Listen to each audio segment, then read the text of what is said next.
I'm right here. Hold on. Sorry. You ready?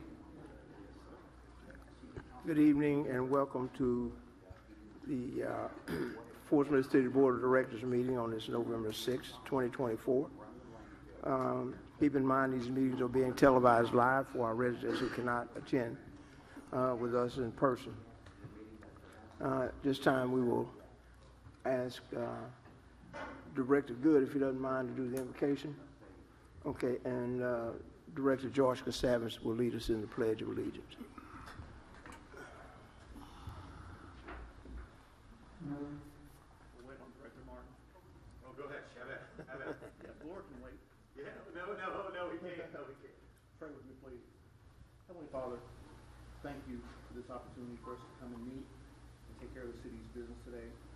Lord, we just ask you to continue to bless the city, bless our country, bless all those that make this democracy great. In Jesus' name we pray. Amen. I pledge allegiance To the flag of the United States of America and to the republic for which it stands, one nation, under God, indivisible, with liberty and justice for all. Thank you very much.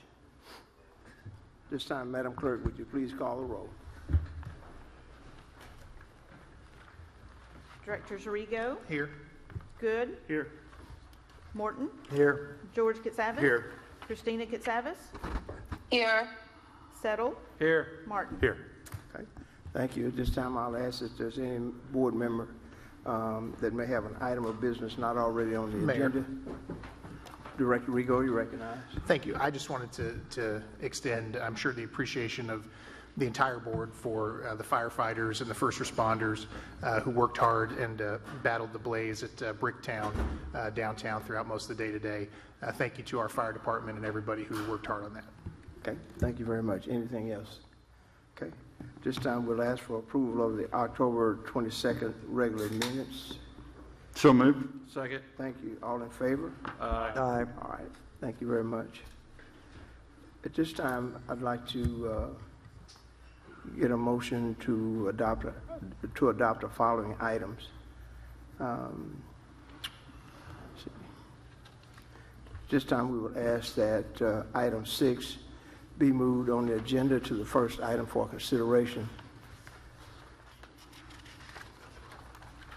So moved. Second. Okay, thank you. Do we need? All in favor? Aye. Okay. Aye. All right, thank you very much. This time we will go to that particular item, item 6.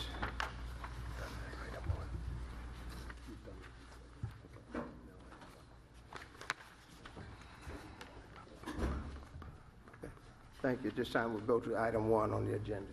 Thank you, Mayor. The first item on this evening's agenda is an ordinance rezoning identified property and amending the zoning map from residential single-family low density to residential single-family medium high density. Carl, she goes first.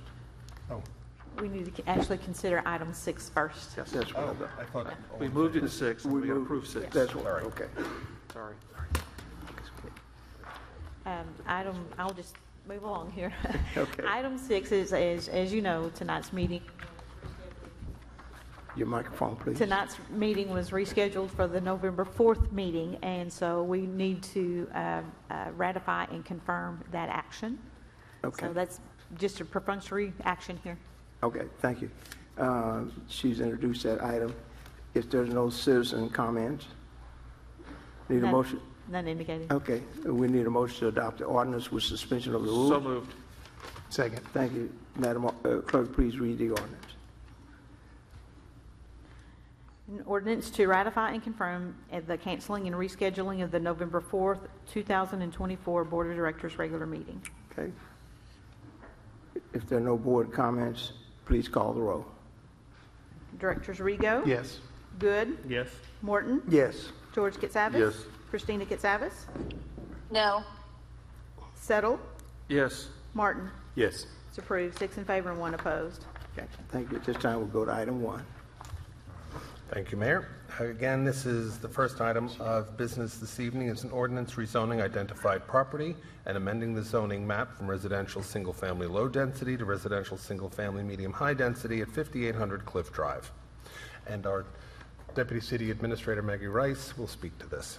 Yes, on October 8th, the Planning Commission held a public hearing to consider rezoning property located at 5800 Cliff Drive from residential single-family low density to residential single-family medium high density. The property contains approximately 1.17 acres.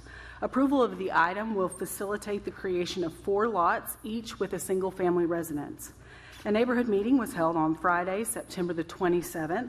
9 neighboring property owners were present with concerns regarding flooding, traffic, aesthetics, property value, and density. Mr. Jeffrey Holmes and Mr. Mark Rouse were present to represent the item. Miss Cindy Hobson of 5908 Country Club, Mr. Roger Ayers and Miss Paula Ayers of 5821 Cliff Drive, and Mr. Shane Scott of 6003 Atlanta Street were present with concerns regarding drainage, safety, traffic, aesthetics, property values, and density. The Planning Commission voted 6 in favor with 2 opposed to recommend the zoning map be amended. Okay, thank you very much. Madam Clerk, are there any citizens' comments on this item? We only have Jeff Holmes to answer questions. Okay, thank you very much for being here. This time we'll entertain a motion to adopt the ordinance with suspension of the rules. So moved with suspension of the rules. Second. Okay, Madam Clerk, please read the ordinance. An ordinance rezoning identified property and amending the zoning map, and this is for property located at 5800 Cliff Drive. Okay, thank you. At this time, we'll entertain board member comments. Director Settle, you recognize. Thank you, Maggie. I just want to make sure I understand the map. We're going to have 3 addresses that go onto Cliff and 1 address that goes onto Country Club Avenue. Is that correct way I read the map? Yes, sir. Okay, thank you. Mayor, I have a question. Okay, Director George Casavage and then Director Levon Martin. You want to go? Go ahead. Maggie, so has the flooding or the drainage issue been addressed? They will be required to submit drainage information to engineering, so yes, it will be addressed prior to them being able to develop. Because I know the neighbors were concerned. I talked to some of them. Yes, sir. Okay, and the new what square footage are we looking at? They're single family. We don't have a square footage. We don't know that information. But will they be in line with the houses around them as far as? The developer said yes at the Okay. Planning Commission meeting. Yes, sir. All right, thank you. Director Levon Martin. Okay, my question is, what is the difference between low density, residential single family low density to residential single family medium high density? If it was low density, how many houses could you build on it? 3. Oh, and so we're going from 3 to 4? Yes, sir. Oh, okay. That's not really much of a change. Thank Yes, sir. Okay, Director Neil Martin. My question was about flooding. Not necessarily, the challenges that we've seen is not necessarily addressing the flooding itself, but it's the change in existing water flow outside of the specific addressing flooding in that property. So that's what I'm concerned about. If that gets included as a part of the development, I'm okay with that. Can you talk to that though a little bit? Yes, the drainage will be included as Okay. part of the permitting process. And Mr. Holmes is here. He is the engineer with Mickle Griffin, and he could certainly address further if you'd like to hear from him. Okay. So if this property is a significant slope downward, I mean, that corner, that driveway goes down, and then you're above all the properties that are below you. Can you talk a little bit about the drainage associated with that? Sure. So essentially what would be required if through the analysis there is additional drainage, we would need to create some type of detention on site to slow that water down so that we're not increasing flow off the property. But as for existing drainage conditions, we would not be fixing those specifically. We would just make sure we're not exceeding what the current issue is. Okay. I'm cautious of it. I'm cautious of especially this area and especially the decline that's behind that. Obviously we want to make sure drainage is appropriate for these new houses, but it's also the people down below and the concerns for them. Yes, this property will not flood out the downstream. Okay. Repeat what you just said? This property will not add to any flood issues downstream. Okay, okay, thank you. Okay. Director Levon Morton. Okay, so this has piqued my interest because now I realize how steep that is. So in the way the houses face the street, will the level of the house be below the level of the street? You're referring to upon Cliff Drive, not Yes. along. Okay. Yes, they will.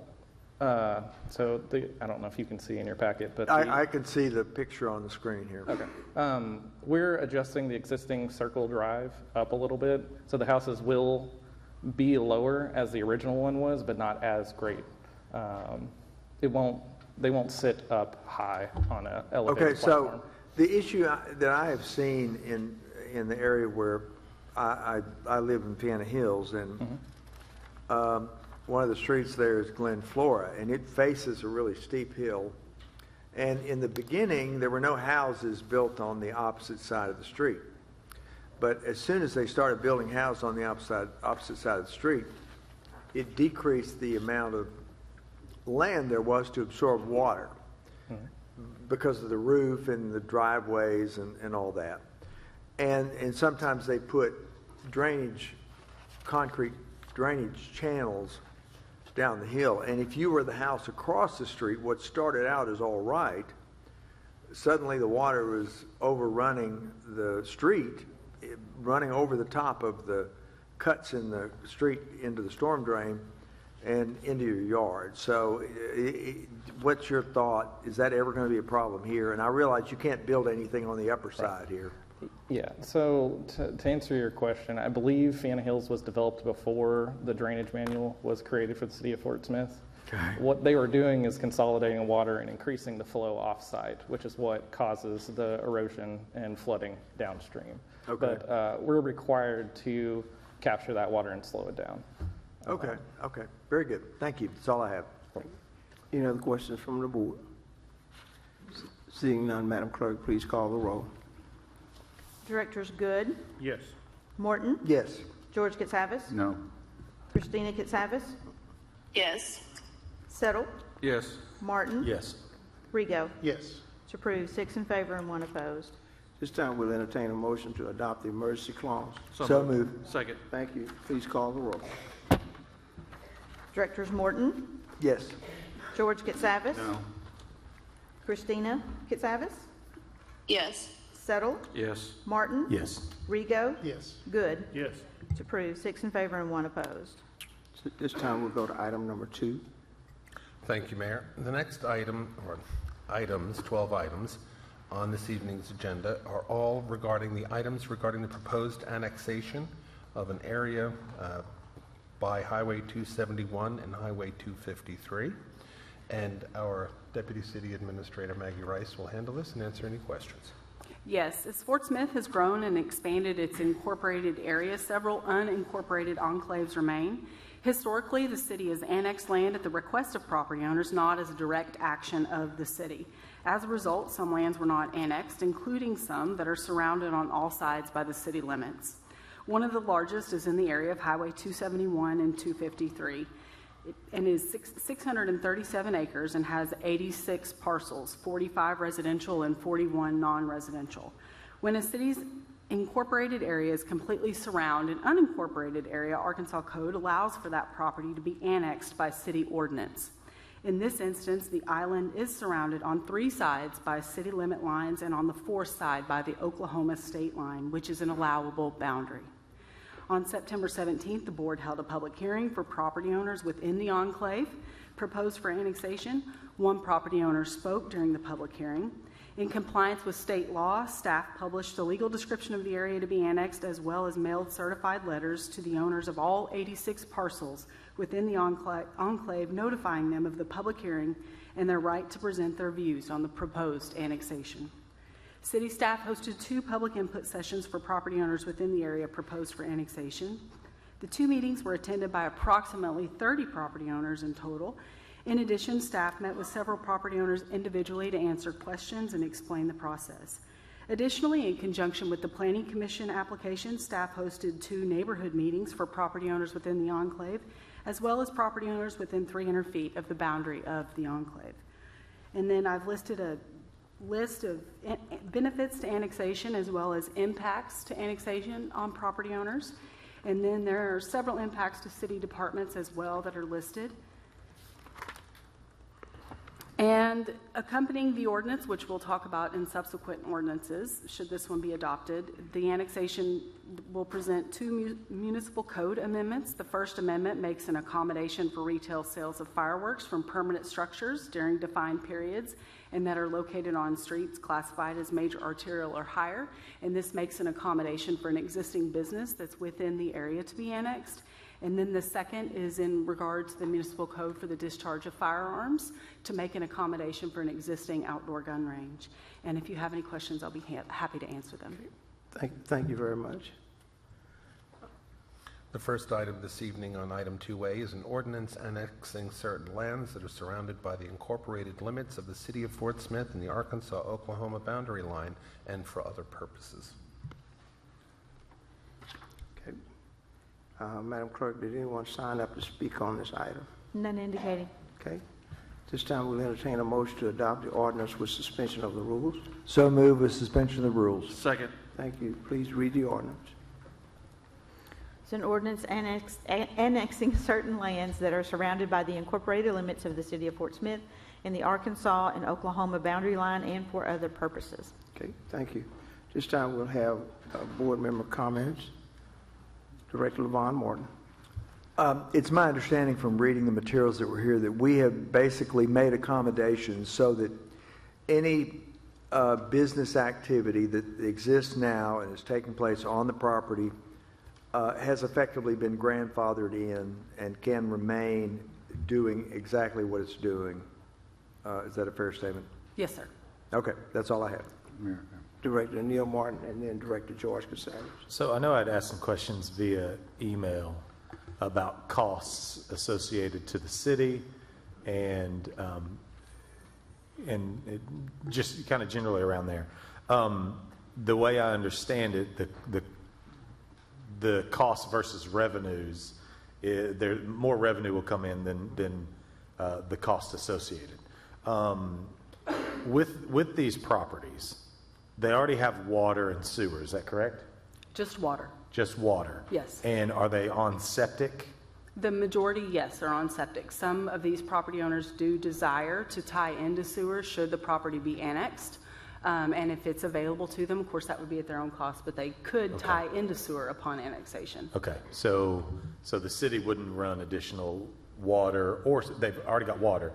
The city wouldn't run additional sewer lines except at the request of the business owner, homeowner. Essentially, yes. Okay. But then I got a call prior to this regarding a property where we are actually going to run a water line. Is that correct? Yes. Okay, so we do know about that one. Yes. Right? So what is the cost associated with running? It's an 8-inch water line that is going to run across Highway 540 and hook in with an existing water line on the other side of 540. What is the cost associated with that? It's approximately $1.5 million. $1.5 million, okay. And still, I think, what are we looking at in terms of property taxes, sales taxes? I think you provided the information on that. What was that total amount? So the annual property tax, real estate property tax, is going to be approximately $25,000. $25,000, okay.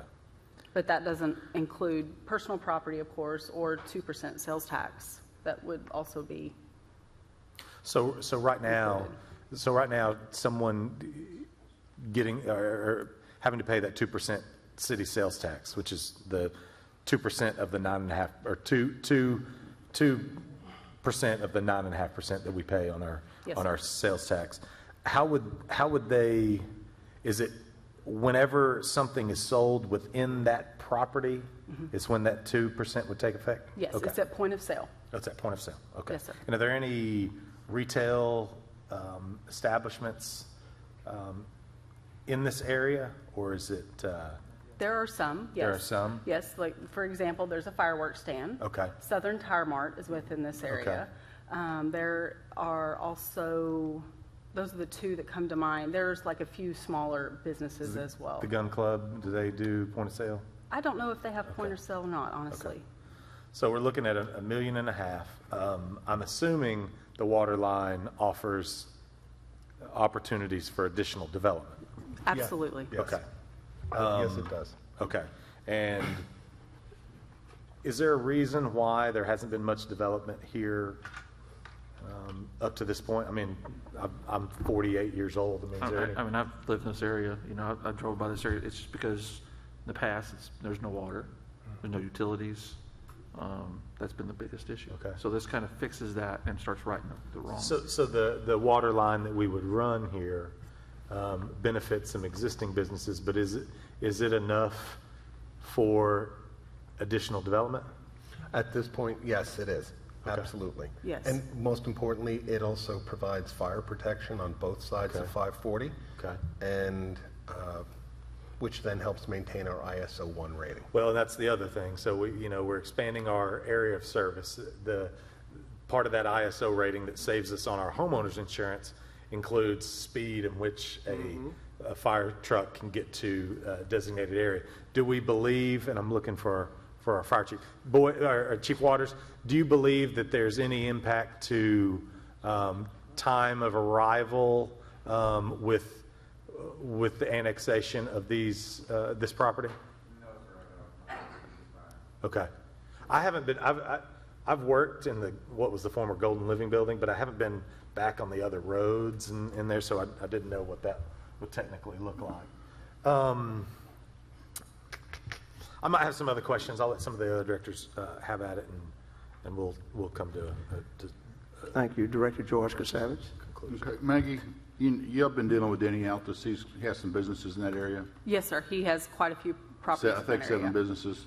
Okay, by annexing those businesses into the city limits, he'll still be able to operate the businesses. Yes, correct? so some of these subsequent ordinances, any property that has gone through the extraterritorial jurisdiction zoning process for a specific land use or business is going to get an in the city zone that's comparable. So nothing will change for their operations. Okay, but will his businesses be in compliance with city codes? Yes. That was a question he had, because he was understanding it wouldn't be in compliance with city standards or city codes. Yes. I mean, the properties that he has specific zoning on, we have given him a zoning district, or we are proposing a zoning district in the city that will allow him to still operate those businesses. Okay, without Yes. any interference no interference from the city? No, not anything there are some additional stipulations in the ordinance that were the same Yeah. as what they were when it was originally passed. We've carried over those same stipulations. Yeah, okay. One more question, the gun club. Yes, sir. They're grandfathered in.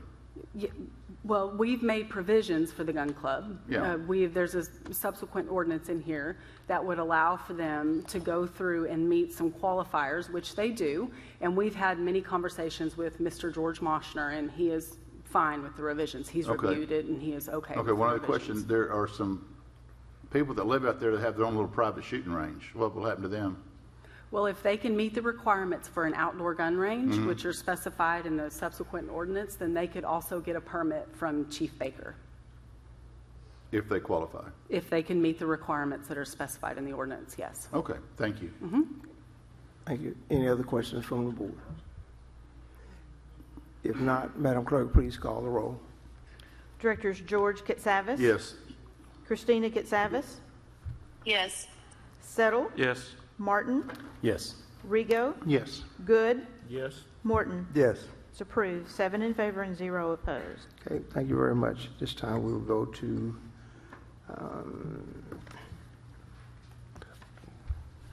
Item 2B. item 2B. Is an ordinance amending the 2019 Unified Development Ordinance of the City of Fort Smith for retail sales of fireworks and Open One zoning district. And again, Maggie will speak to this and answer any questions.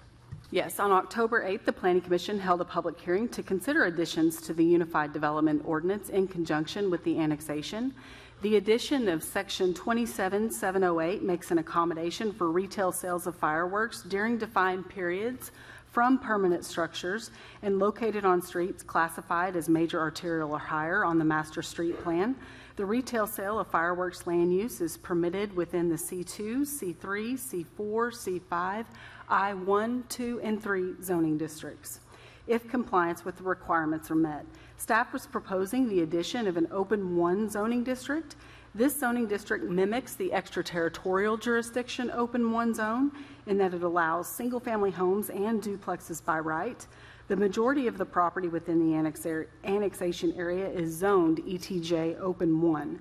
Zoning existing ETJ Open 1 to Open 1 allows property owners with homes to obtain building permits without going through the zoning process. As it would presently, development beyond what is allowed in the Open 1 requires rezoning. And the Planning Commission voted 8 in favor with 0 opposed to recommend that the UDO be amended. Okay, thank you very much. Are there any citizens' comments on that item, Madam Clerk? None indicating. Need a motion to adopt the ordinance with suspension of the rules? So move suspension of the rules. Second. Okay, Mayor, I have a point of order. yes. Carl, can we not vote on these collectively? No, items 2A, B, C, and D need to be voted on separately. Items 2E through 2L can be voted on collectively. Yes, Okay, sir. let's save lunch time. Right, Thank you. okay, thank you. You're welcome. Okay. We do have a second. Madam Clerk, read the ordinance. I'm sorry, who seconded that? I'm so sorry. Kevin Settle. And Maggie, you want to explain? You want me to? Sure. This ordinance is as revised only to remove the emergency clause. Okay, thank you. All of the all of the ordinance will be as revised to remove the emergency clause off of them. Okay, thank you. Okay. Any board comments? So the motion does include as revised, As correct? revised, yes. I second that. I second that, yes. Okay. Okay. If there are no further comments, please call the roll. Okay, let me read it. Ordinance amending the 2019 Unified Development Ordinance of the City of Fort Smith. Okay, thank you. Now you may call the roll. Directors Christina Katsavas, Yes. Settle, Yes. Martin, Yes. Rigo, Yes. Good, Yes. Morton, Yes. George Katsavas. Yes. It's approved, 7 in favor and 0 opposed. Go to C. Thank you, Mayor. Item 2C is an ordinance amending sections 10-91, 10-92, and 10-93 of the Fort Smith Municipal Code, retail sales of fireworks. And again, Maggie will speak to this and answer any questions. Yes, again, in conjunction with the Highway 271-253 annexation, this amendment separates the sale of fireworks from the discharge of fireworks within the municipal code. The discharge of fireworks citywide is prohibited, and then, of course, the retail sales of fireworks was just incorporated within the UDO. Okay, thank you. Any citizens' comments? None indicating. Okay, this time we entertain a motion to adopt the ordinance with suspension of the rules. So moved. Second. Thank you. Please read the ordinance. This is an ordinance amending sections 10-91, 10-92, and 10-93 of the Fort Smith Municipal Code. Are there any comments from the board? Seeing none, please call the roll. Directors Settle, Yes. Martin, Yes. Rigo, Yes. Good, Yes. Morton, Yes. George Katsavas. Yes. Christina Katsavas. Yes. It's approved, 7 in favor and 0 opposed. We'll go to D. Thank you, Mayor. Item 2D is an ordinance amending Section 14-27A, amending Section 14-27D, establishing Section 14-27F, and establishing Section 14-27G of the Fort Smith Municipal Code for the discharge of firearms. And again, Maggie will speak to this and answer any questions.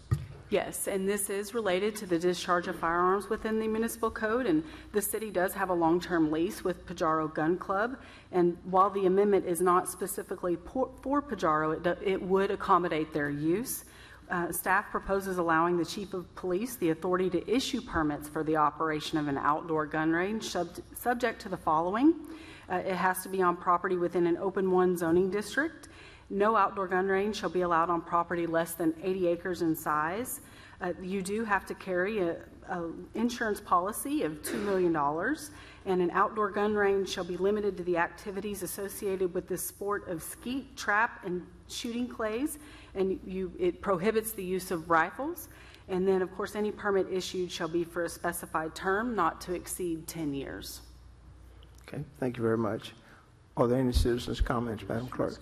None indicating. Okay, this time we'll entertain a motion to adopt the ordinance with suspension of the rules as revised to remove the emergency clause. So moved with suspension of the rules. Second. Okay, please read the ordinance. An ordinance amending Section 14-27 subsection A, amending Section 14-27 subsection D, establishing Section 14-27 subsection F, and establishing Section 14-27 subsection G of the Fort Smith Municipal Code. Okay, thank you. Any board member comments? Seeing none, please call the roll. Directors Martin, Yes. Rigo, Yes. Good, Yes. Morton, Yes. George Katsavas. Yes. Christina Katsavas. Yes. Settle. Yes. It's approved, 7 in favor and 0 opposed. Okay, we'll go to take a look at items E through L. We have an opportunity to batch those. Do we need to read each one separately? I think it'd probably be best if I read them Okay. separately, so it was all in the record. Okay, thank you. Item 2E is an ordinance amending the master land use plan map and rezoning identified property and amending the zoning map from extraterritorial jurisdiction yet to be determined, extraterritorial jurisdiction light industrial, extraterritorial jurisdiction light commercial office, extraterritorial industry, and extraterritorial jurisdiction low-density residential and unclassified to mixed-use residential, rezoning extraterritorial jurisdiction open 1 to open 1 by classification for properties located in or on or in the vicinity of U.S. Highway 271, Torrington Road, Torrington Way, Rutgers Road, U.S. Highway 253, Whippoorwill Lane, Rabbit Run Road, Rannoch Trace, Old Highway 271, Fiena Way, Vickery Lane, Texas Road, Ridge Point Drive, and Dixon Lane. Item 2E is an ordinance amending the master land use plan map and rezoning identified property and amending the zoning map. Master land use plan from extraterritorial jurisdiction light industrial to general commercial and rezoning extraterritorial jurisdiction commercial moderate special to commercial moderate C3 by classification at 8520 U.S. Highway 271 South. Item 2G is an ordinance amending the master land use plan map and rezoning identified property and amending the zoning map from extraterritorial jurisdiction light industrial to office research and light industrial and rezoning extraterritorial jurisdiction light industrial to industrial light by classification at 9022 U.S. Highway 271, 9100 U.S. Highway 271, and parcel located on the west side of Highway 271. Item 2H is an ordinance amending the master land use plan map and rezoning identified property and amending the zoning map from extraterritorial jurisdiction industry to general commercial and rezoning extraterritorial jurisdiction light industrial to commercial heavy by classification at 9311 U.S. Highway 271 South and 9500 U.S. Highway 271 South. Item 2I is an ordinance amending the master land use plan map and rezoning identified property and amending the zoning map from extraterritorial jurisdiction industry to industry and rezoning extraterritorial jurisdiction industrial moderate to industrial moderate by classification at 9701, 9705, 9707, 9709, 9711, 9713, and 9715 Highway 271 and 9604 and 9700 U.S. Highway 271 South. 2J is an ordinance amending the master land use plan map and rezoning identified property and amending the zoning map from extraterritorial jurisdiction light industrial to office research and light industrial and rezoning extraterritorial jurisdiction light industrial light special to industrial light at 9916 and 10018 Highway 271 South. Item 2K is an ordinance amending the master land use plan map and rezoning identified property and amending the zoning map from extraterritorial jurisdiction light industrial to general commercial and rezoning extraterritorial jurisdiction industrial light special to commercial heavy C5 by classification at 10,015 and 10,017 Dixon Lane.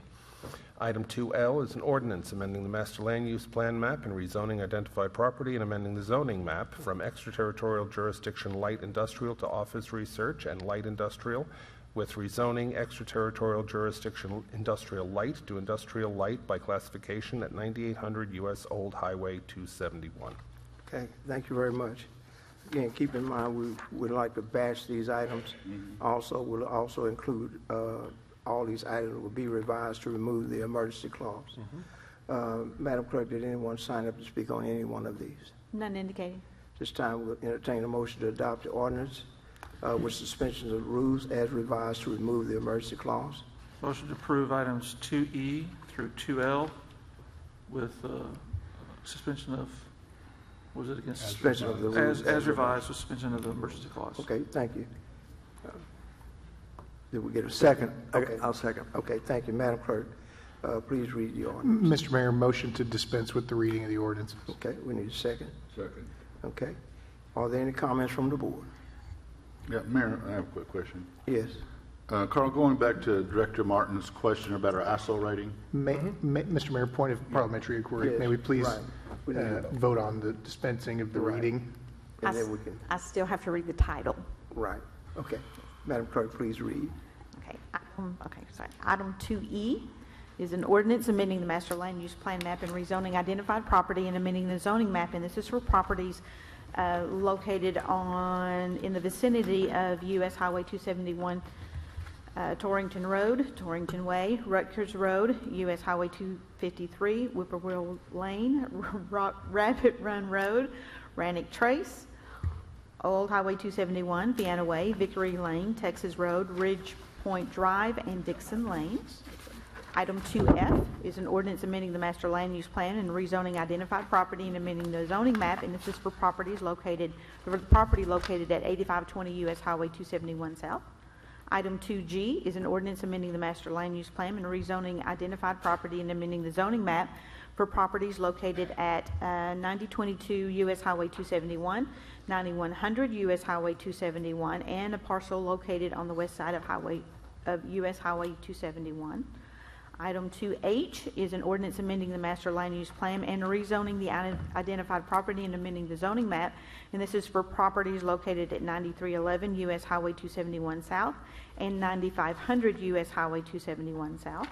Item 2I is an ordinance amending the master land use plan and master land use plan map and rezoning identified property and amending the zoning map, and this is for properties located at 9701, 9705, 9707, 9709, 9711, 9713, and 9715 Highway 271, and 9604 and 9700 U.S. Highway 271 South.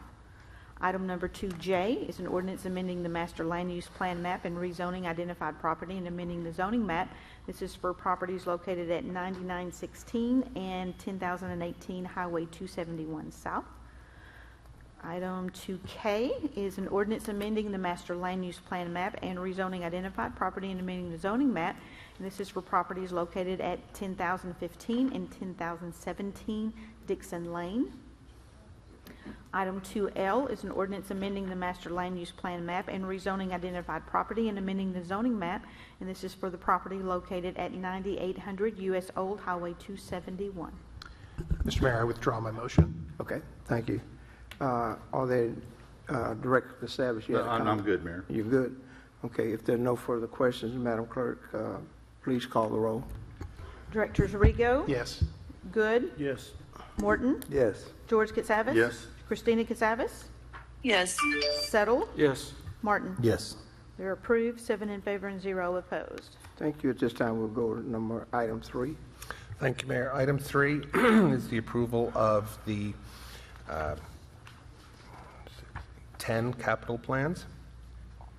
And since they are resolutions, unless the board can handle them collectively or individually, or pull out one and handle the rest collectively. What's the wishes of the board? Director Von Martin, I saw your hand. I want to pull out A. Okay. I would pull out A,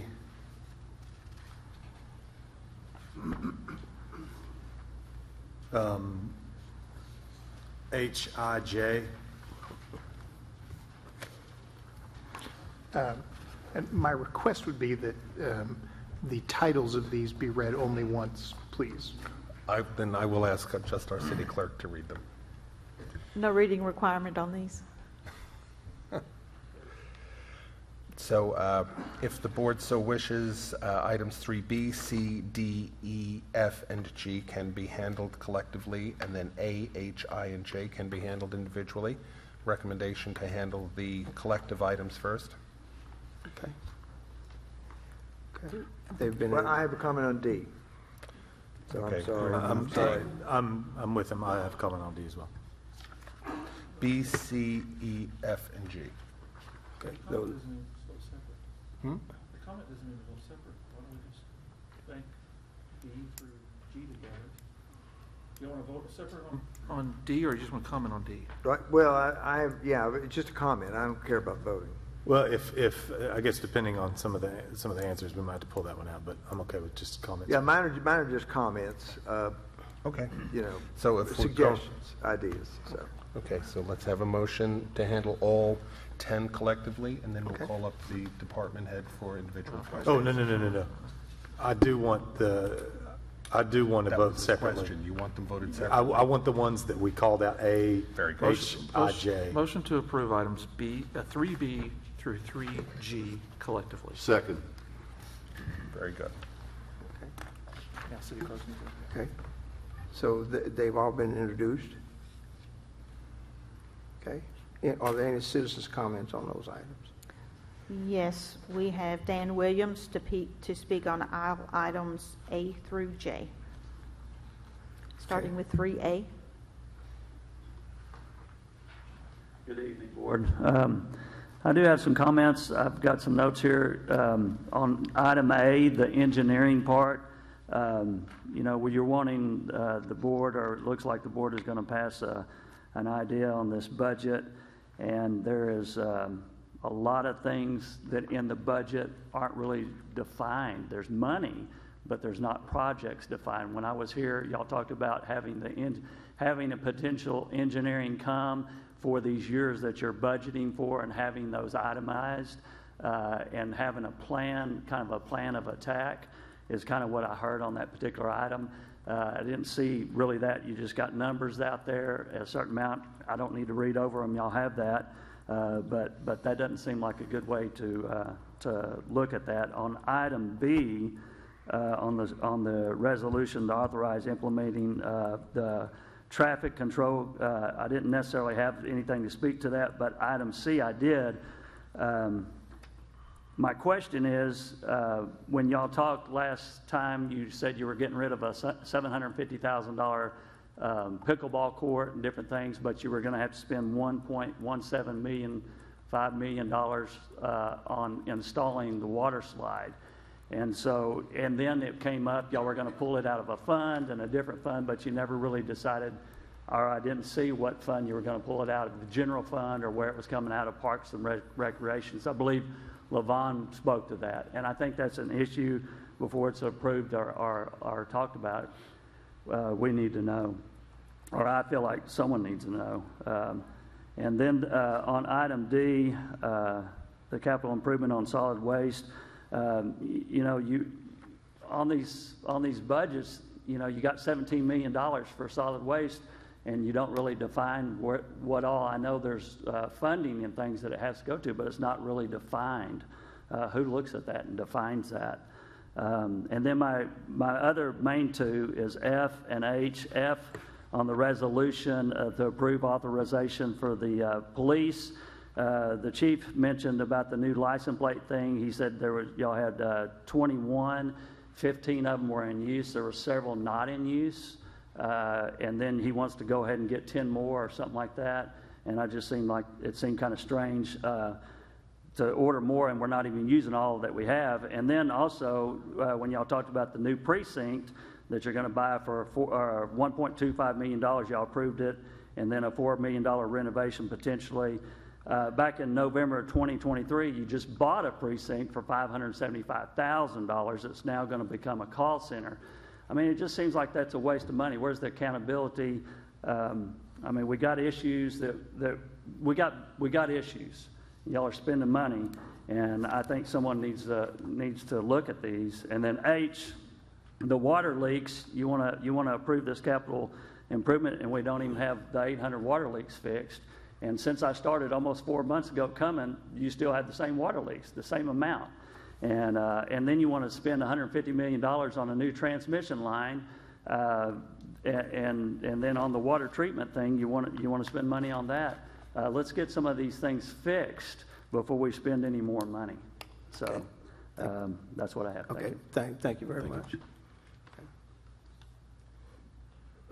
Okay, so we are looking at B through G. B through G. Okay. Do you want my comment on D before we vote? Yes, go ahead and do that. Okay, so in item D, I believe that on page 278, one of the items on their list is a new forklift to replace an existing forklift that is not, strong enough to do what they need to have done. It does not say that old forklift or existing forklift is not operational. So the question I have, in the fire department's list of kind of things they wish they could buy, there's a need for a forklift at the maintenance facility. So I would say if we buy the forklift at the sanitation department, I would ask that we look at moving the forklift from sanitation over to the fire department and allow them to move around their equipment. Now, while the equipment's it may be heavy, typically any forklift can pick up several thousand pounds, so it might suffice for them without having to spend money out of their sales tax fund for a new forklift, and particularly since it's not used heavily every day. It's used kind of occasionally. So that's the thing I would ask that we look at, okay? Yeah, every time that if there's any equipment that's going to be salvaged, it's always offered first to our other departments. Well, and I'm familiar with that process. It's been, it semi-works. It semi-works. I want this one looked at really very specifically because it would it would allow one organization to get a bigger, stronger forklift they need and another one to not have to spend money out of their limited fund, okay? Jeff, could you answer that since you're overseeing solid waste? I can answer that to the fact of, is this even working? There we go. Yeah, it'll be evaluated as to whether it is suitable to continue using. I mean, it's a 2006 model, so I don't know if it absolutely needs to be replaced and isn't working, but I'll have that checked out and we'll see if it's suitable for the fire department's needs. Okay, thank you. This time I've got a question on B as well. Yes, go right ahead. So I know we have a third-party firm that's coming in and is evaluating solid waste in terms of a number of things, but rates are one of the items that they're looking at. Has that been completed? It has not yet been completed. It has not been completed. Is there anything in the solid waste CIP/budget, or let's just say CIP, that is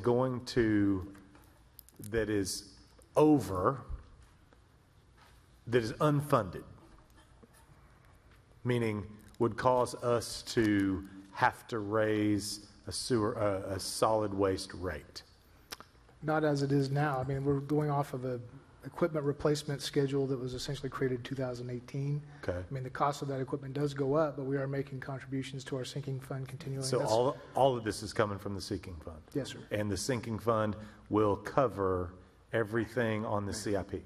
Yes, the sinking fund for equipment, yes. Sinking fund for equipment. Mayor.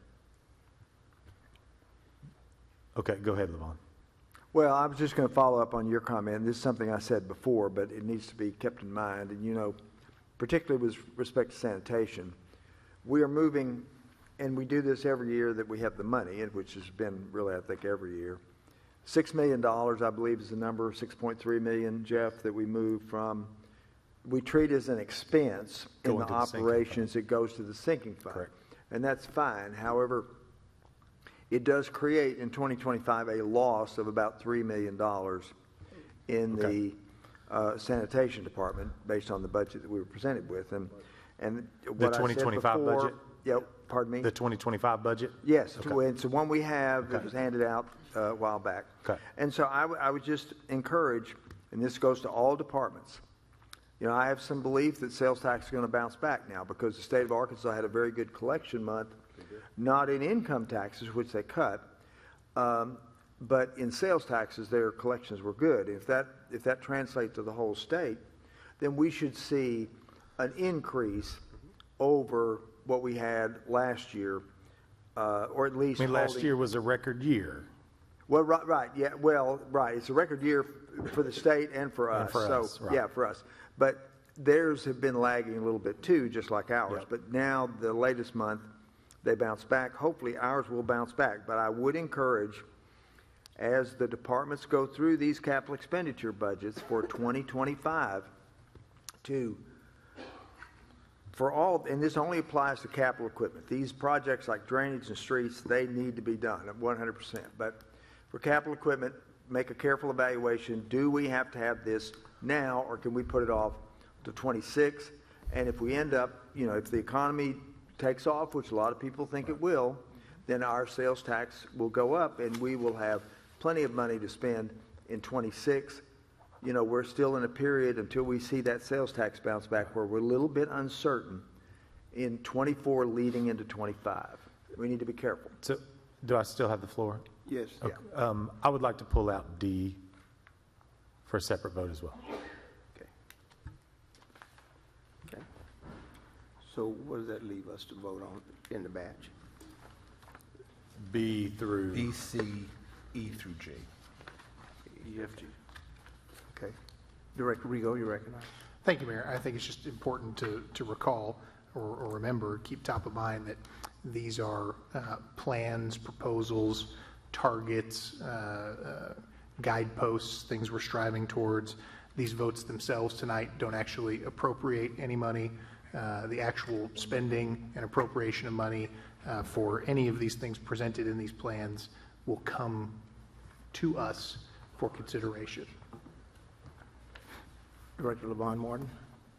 Okay, and I would just say with respect to sanitation, solid waste in particular, I think it's important. We're taking on a lot of new customers for different reasons. A lot of it's expansion, good things in Fort Smith that are happening, new jobs, companies expanding their businesses. As we take those on, sometimes they say, you're going to receive this kind of material, and when you receive it, it's something different than that, and it requires more effort. Mm-hmm. Right.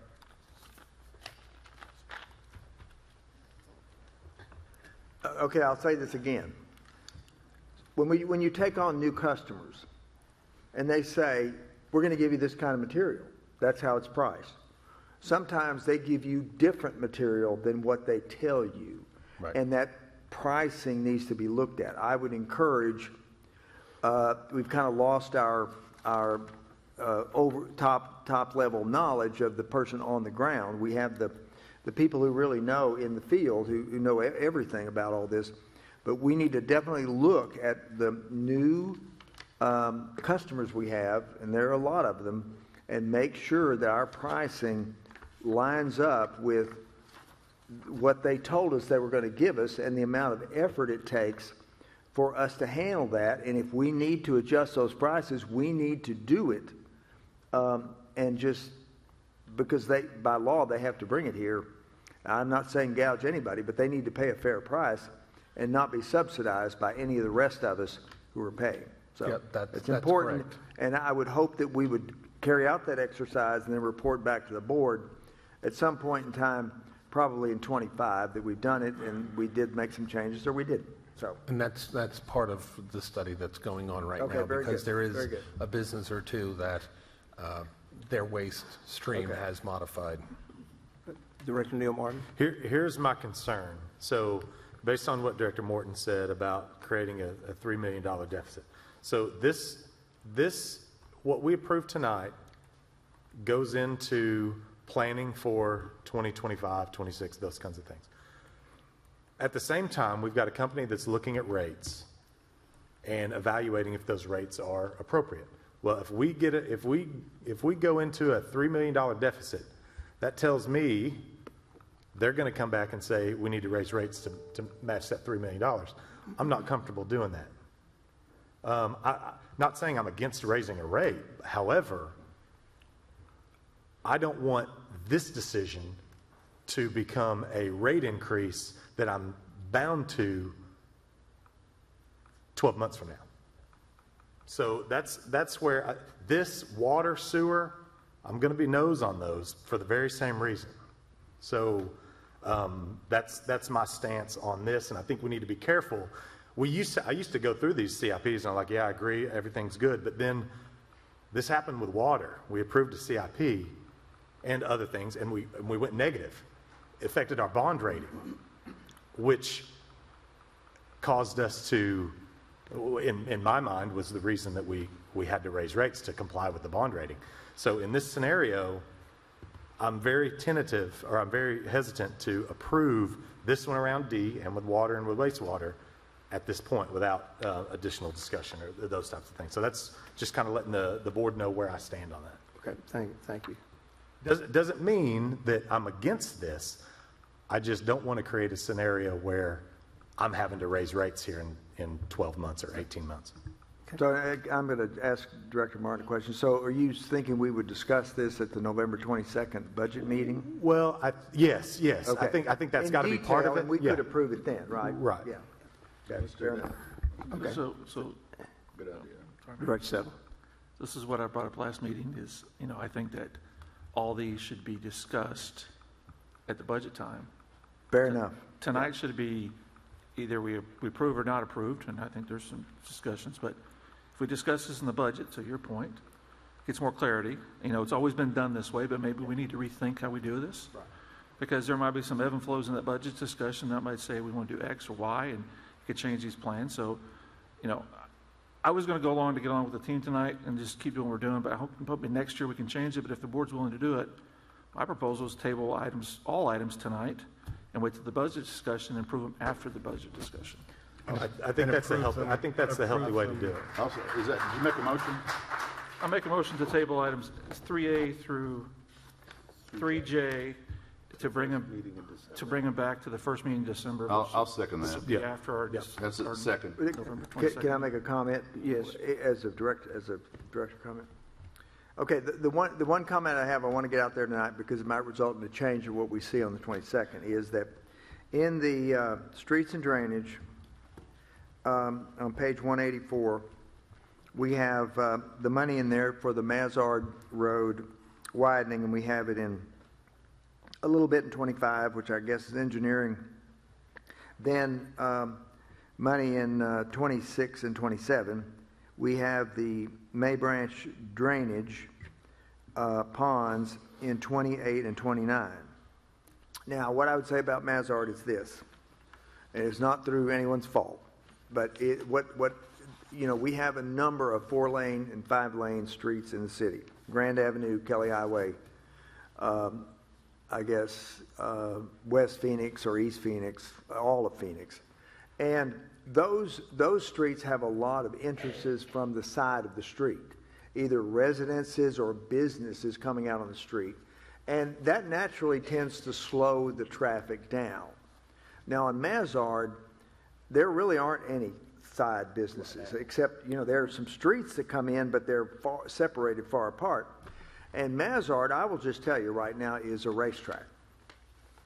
I mean, that's the way people drive on it. That's what we've heard. All the way from Phoenix, all the way to the end of the 4-lane. And I would say before we really spend any money on making Mazard 4 lanes or 5 lanes all the way to the interstate, which we have a lot of years between now and then, we need to try to figure out some way to slow that traffic down. And I'm no traffic guy. I don't have any ideas. I just know that Mazard in this city is a unique problem that we don't have on other 5-lane streets. And I do know that people do slow down when it gets to be 2-lane. So I just want us to think about that. And that also makes me say, let's push that back and let's bring those ponds forward. Bring that detention forward. You know, we just had a 4 or 5 inch rain.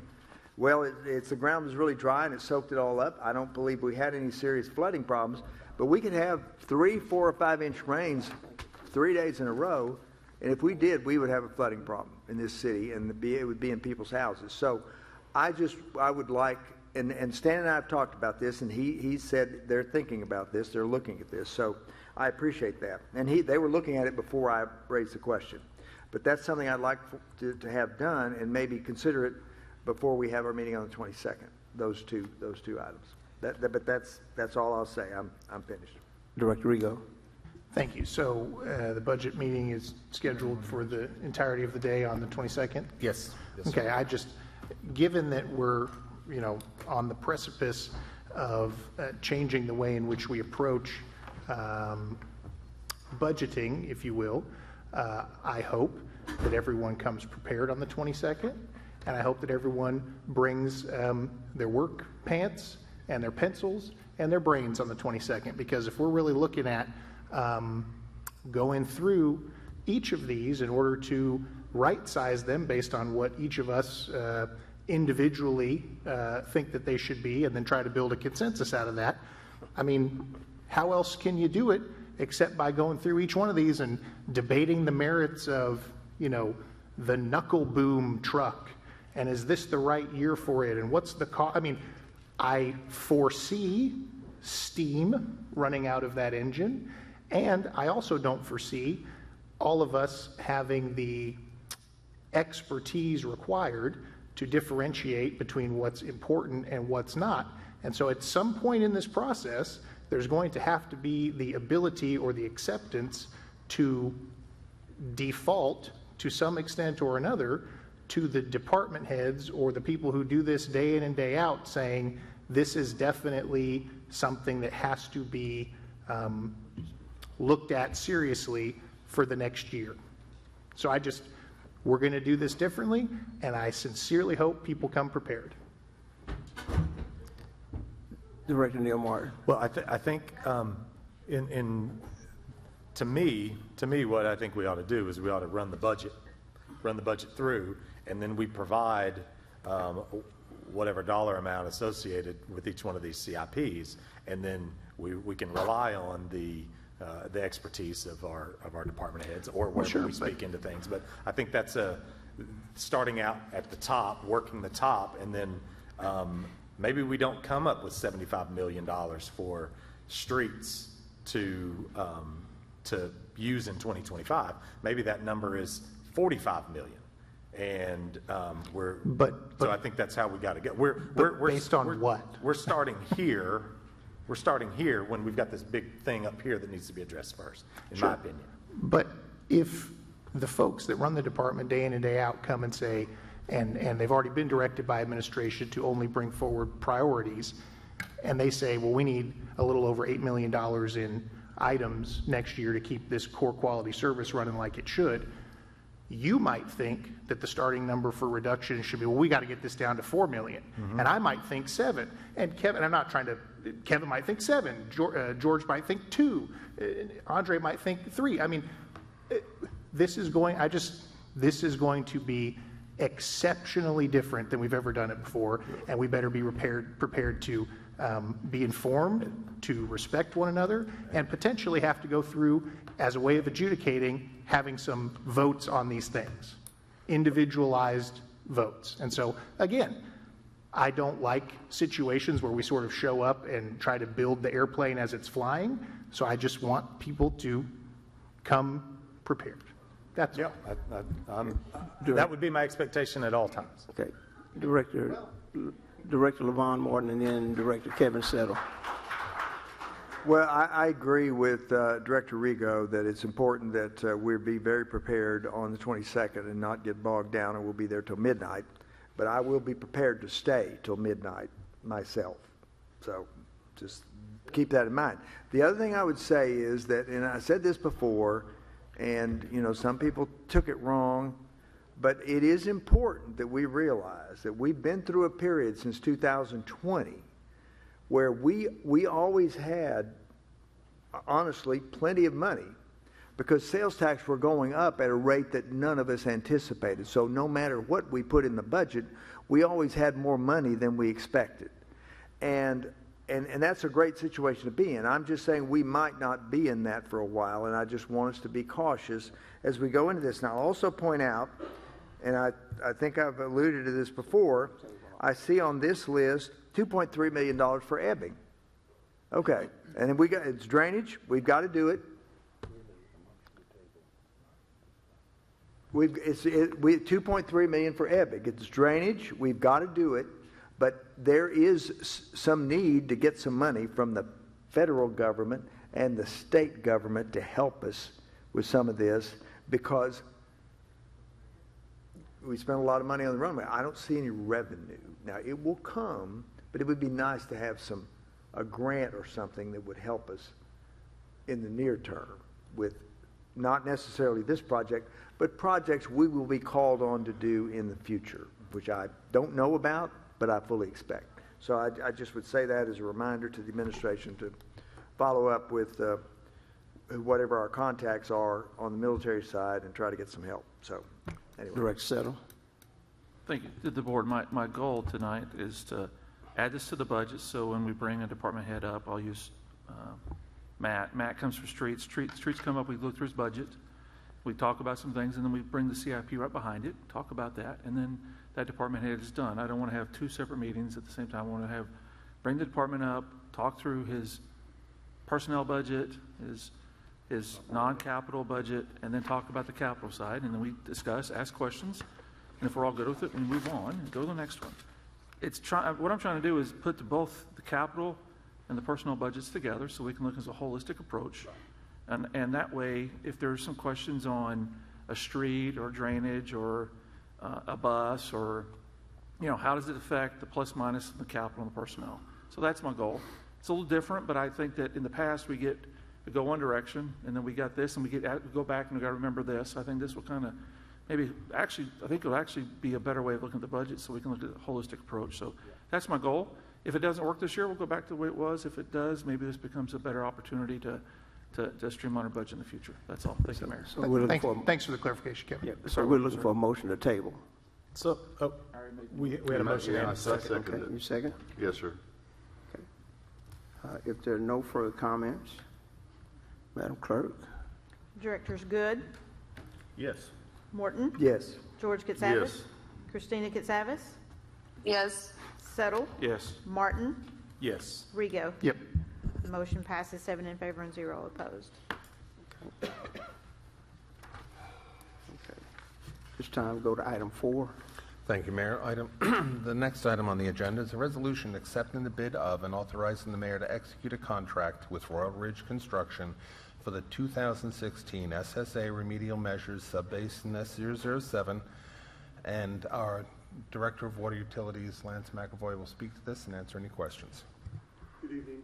This is the item that was tabled, I believe, last voting meeting. We have since been in contact with Royal Ridge, and if you'll remember right, the reason it was tabled is they found a Scrivener's error of $520,000. We did reach out to them. They said if we could adjust that they could do the work. Last night, and this is not in the packet, we were contacted, I believe Colby was contacted by, was it counsel for Royal Ridge, saying that they cannot obtain their performance bond. The bonds, the insurance companies, if you will, are not willing to bond it. So we're back where we were. We have a legal binding bid by Royal Ridge that is secured by a bid bond. The bid bond is an insurance policy should something come up that they cannot deliver on their bid. They can state we can't deliver, and we receive a payment for that for our time and effort. And if you have any questions, I'll try to answer them. I know that Colby is well prepared to discuss the options and direction going forward. I feel that this is unfortunate. I would have liked to have been able to come in way under the engineer's estimate, but if they cannot get a performance bond, we should not, and I will repeat that, we should not move forward with a contract with them. However, we do need to accept their bid, because that's why we have bid bonds. That's why it's part of the state procurement law that we require a bid bond. And I'll defer any questions that you may have, unless Mr. Rowe would like to make a statement. No, I don't have a statement, but I'll answer any questions that you may have. Okay, thank you. Madam Clerk, did anyone sign up to speak on this? Yes, we do have multiple individuals. Stephen Smith.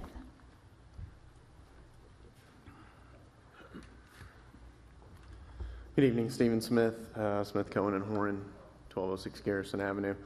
I'm the attorney for Royal Ridge, representing them tonight, and I want to be forthright on behalf of my client and give you all the fullest explanation about the circumstances that have come about. And so it's important to sort of give you all the timeline, even though I'm sure you're all familiar with it. I watched the video of this discussion at the last board meeting. But the circumstances are that the surety for Royal Ridge, the moment the engineer's estimates were compared with their bid, which, by the way, Royal Ridge is comfortable with, the surety said, well, wait a minute, we need to take a look at this, and we need you to send us all of your backup documentation. And they began reviewing that, and it was at that time that Royal Ridge also began looking at that again, and the Scribner's error was discovered, which was brought to your attention at the last board meeting. And that was the point in time at which the statute was triggered, the statute related to this bidding process. When the Scribner's error is identified, then this board is empowered, should it choose to do so, to allow the withdrawal of the bid. And that was the request, which was tabled. Subsequent to that, there was communication between Royal Ridge and the city, Mr. McAvoy, and the commentary was that if the bid was revised to include the Scribner's error amount, would you be willing to go forward with this project? And the answer to that question was absolutely, with the surety's approval. Excuse me, sir. The time has expired, but with permission of the board, you may continue. Okay, you may continue. Go ahead. Thank you. I'll try and keep this as brief as possible. And so what you have in your packet is a letter from City Council talking about the fact that Royal Ridge would do this, but it does not talk about the surety's approval that Royal Ridge was seeking. The surety in this instance has now obviously seen the board packet and has indicated that, I'm sorry, you have accepted the city's offer to revise the bid, and therefore we will not provide a bid bond for the new amount, and we will certainly not provide a performance bond. And so what I'm here to do on behalf of Royal Ridge is to ask this board to revisit the Scribner's error circumstance and allow them to withdraw the bid because they're having a problem with their surety. And I also want to call the board's attention to one other thing that I understand that we've talked about bid bonds, and this is the insurance, and this is why these bid bonds exist. Certainly that is true. But the reality of this situation is that my clients have had a problem with their surety, and if there is an attempt to collapse the bond, there's going to be a lot of finger pointing and litigation.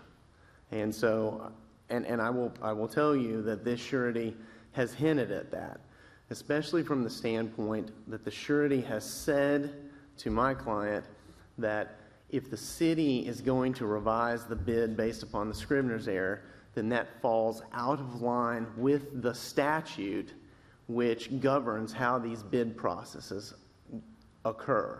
And so while I've spoken with Colby about this, and I'm happy to have him jump in here and advocate for you all, I just wanted to be forthright about the circumstances. Royal Ridge wants to do this deal, but they've got a problem, and the circumstances are that they don't feel, well, they absolutely cannot commit to a contract where they don't have a surety, because that's a requirement. I'll take any questions. Thank you. Are there any other, anyone else? Yes, if we could have Colby speak, Sure. please. I will echo what Mr. Smith said. The idea about letting the board approving Royal Ridge to revise its bid, accepting this Scrivener's error and increase its bid by $520,000, I agree, is contingent upon its surety being one, agreeable to revising a bid bond in that amount, and then two, agreeing to a performance bond in the revised bid amount. And to that we know that the surety is not on board with that. And so since the surety is not on board with that, the board should give no consideration to this idea of allowing Royal Ridge to revise that bid based on a Scrivener's error. I don't think that gets any of the parties anywhere. So I think what the board is left with, two options. You can accept Royal Ridge's original bid of $4.5 million. And you know, if Mr. Smith and hopefully his client is successful, they can go get a surety, and the parties can get a contract and proceed, get a surety and a performance bond. And under the agreements, under the contract documents, if the board accepts that bid, that original bid, Royal Ridge has 10 days to go get its performance bond. If it doesn't, then the city has options, and then I can't read the tea leaves of what Mr. Smith has indicated, whether it would be litigation, but the city would have an option of making a claim on that bid bond, which is 2.5% of the bid amount, I think. But that would be the city's option. If the board, the other option is if the board allows Royal Ridge to withdraw its bid altogether and just withdraw the bid, the city has no potential recourse against a bid bond. So I think your questions are, your issues are, do you accept that original bid, or do you allow Royal Ridge to withdraw it? If you accept it, see how it plays out, see if the company can get a performance bond, and if they can't, then you can consider do we look to a claim on the surety, and then you consider accepting the second lowest bid, which, as I understand, and Lance can correct me if I'm wrong, we need to do within 60 days of this bid being opened back on October the 11th. So time is of the essence to address this matter so that we can accept a subsequent or a second bid of a bidder without having to rebid this project. Thank you. Any questions from the board? Mayor, can I make a motion? At any point in time. What we need is, are there any other citizens' comments? Let me just start there. Yes, we also have Jason Patton. I was just here to answer questions. Yeah, okay. And then also we have Andy Hanna to answer questions as well. Okay, so is there no one else to make any comments other than to handle questions? This time we'll entertain a motion to adopt a resolution.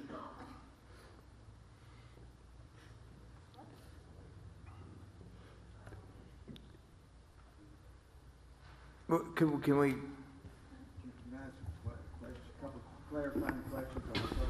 Oh, do we need a motion to approve it first before we go? Before discussion, you need Motion have to a approve motion item second. 4A. Don't have to vote I for have it. some questions too, Carl. Okay, thank you, Let's go through the procedure.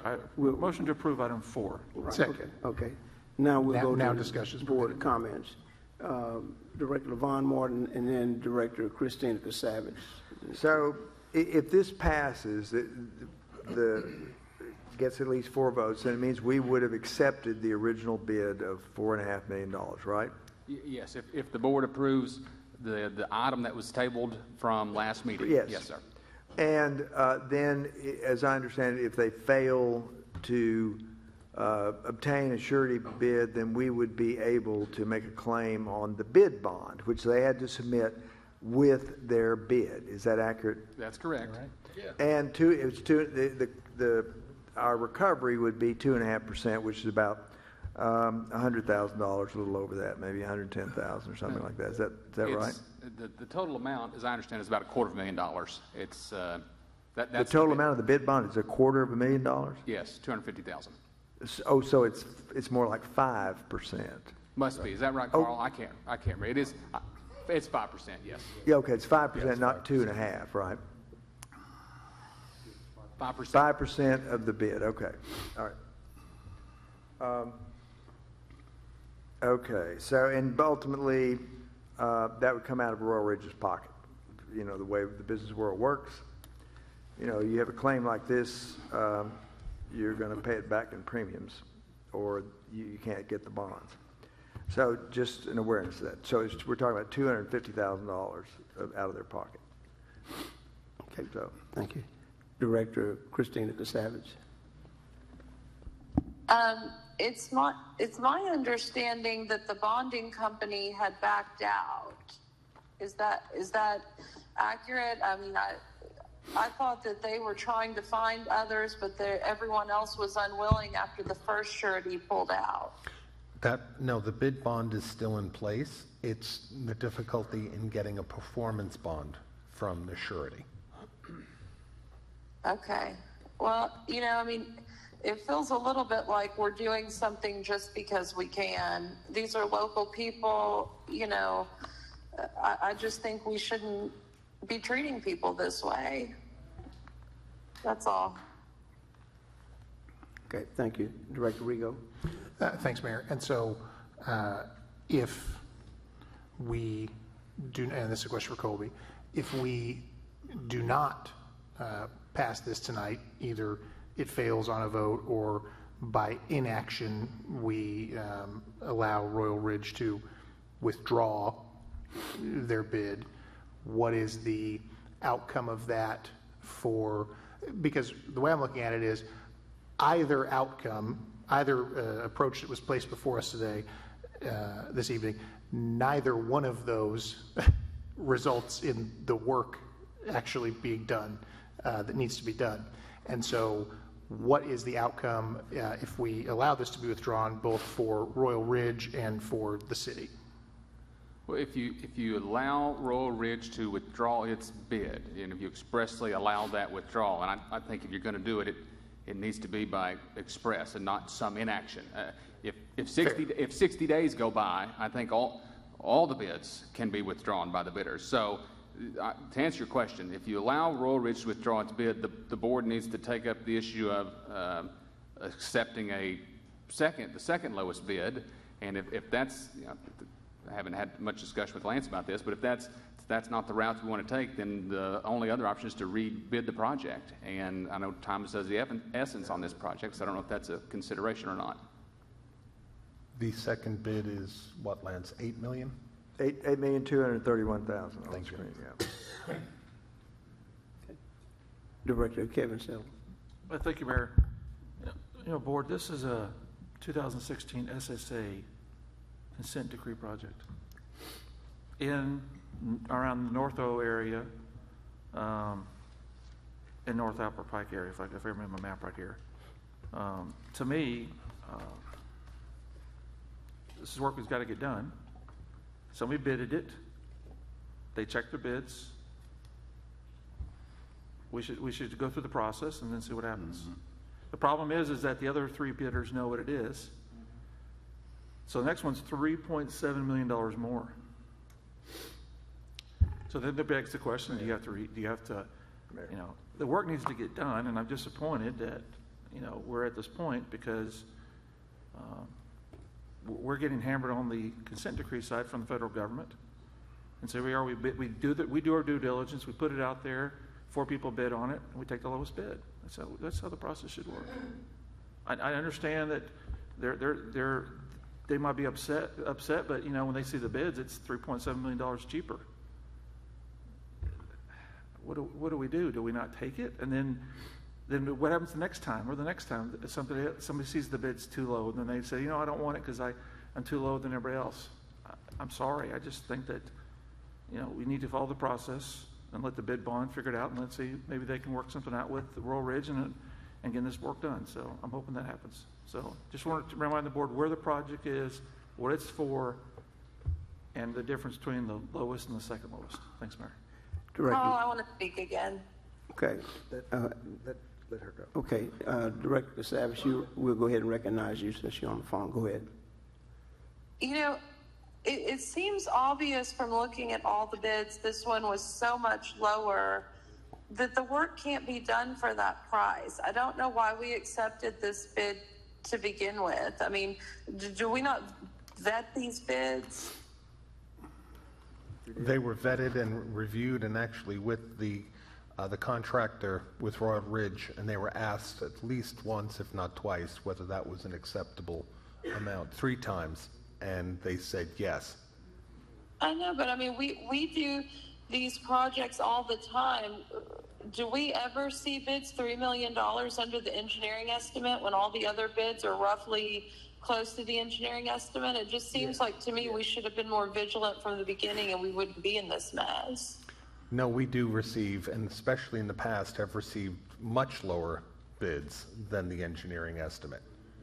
I mean, it's the contractor's responsibility to put forth a fair and equitable amount on their bid. And as a point of clarification, we haven't actually accepted a bid, correct? No. I mean, that's what this conversation is about tonight. Okay. Director Christina Savage, were you finished with your questioning? Yeah, I guess I'm done. You know, it just feels wrong to me when you've got a contractor, you know, local people saying we made a mistake, we can't do it. I mean, the work's not going to get done. All this is going to do is delay a consent decree project. I mean, I feel like we're doing something just because we can, and it just doesn't feel right to me. That's all I've got to say. Thank you. Okay, thank you. Director Levon Morton.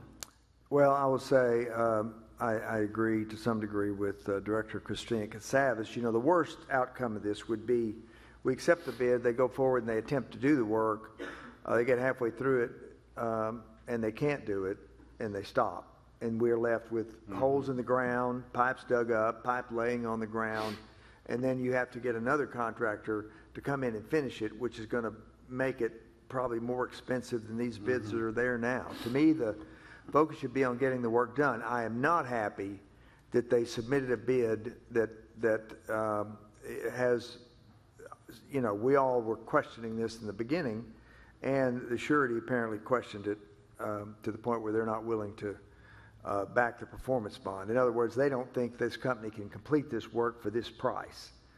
I'm not happy that they submitted this bid, and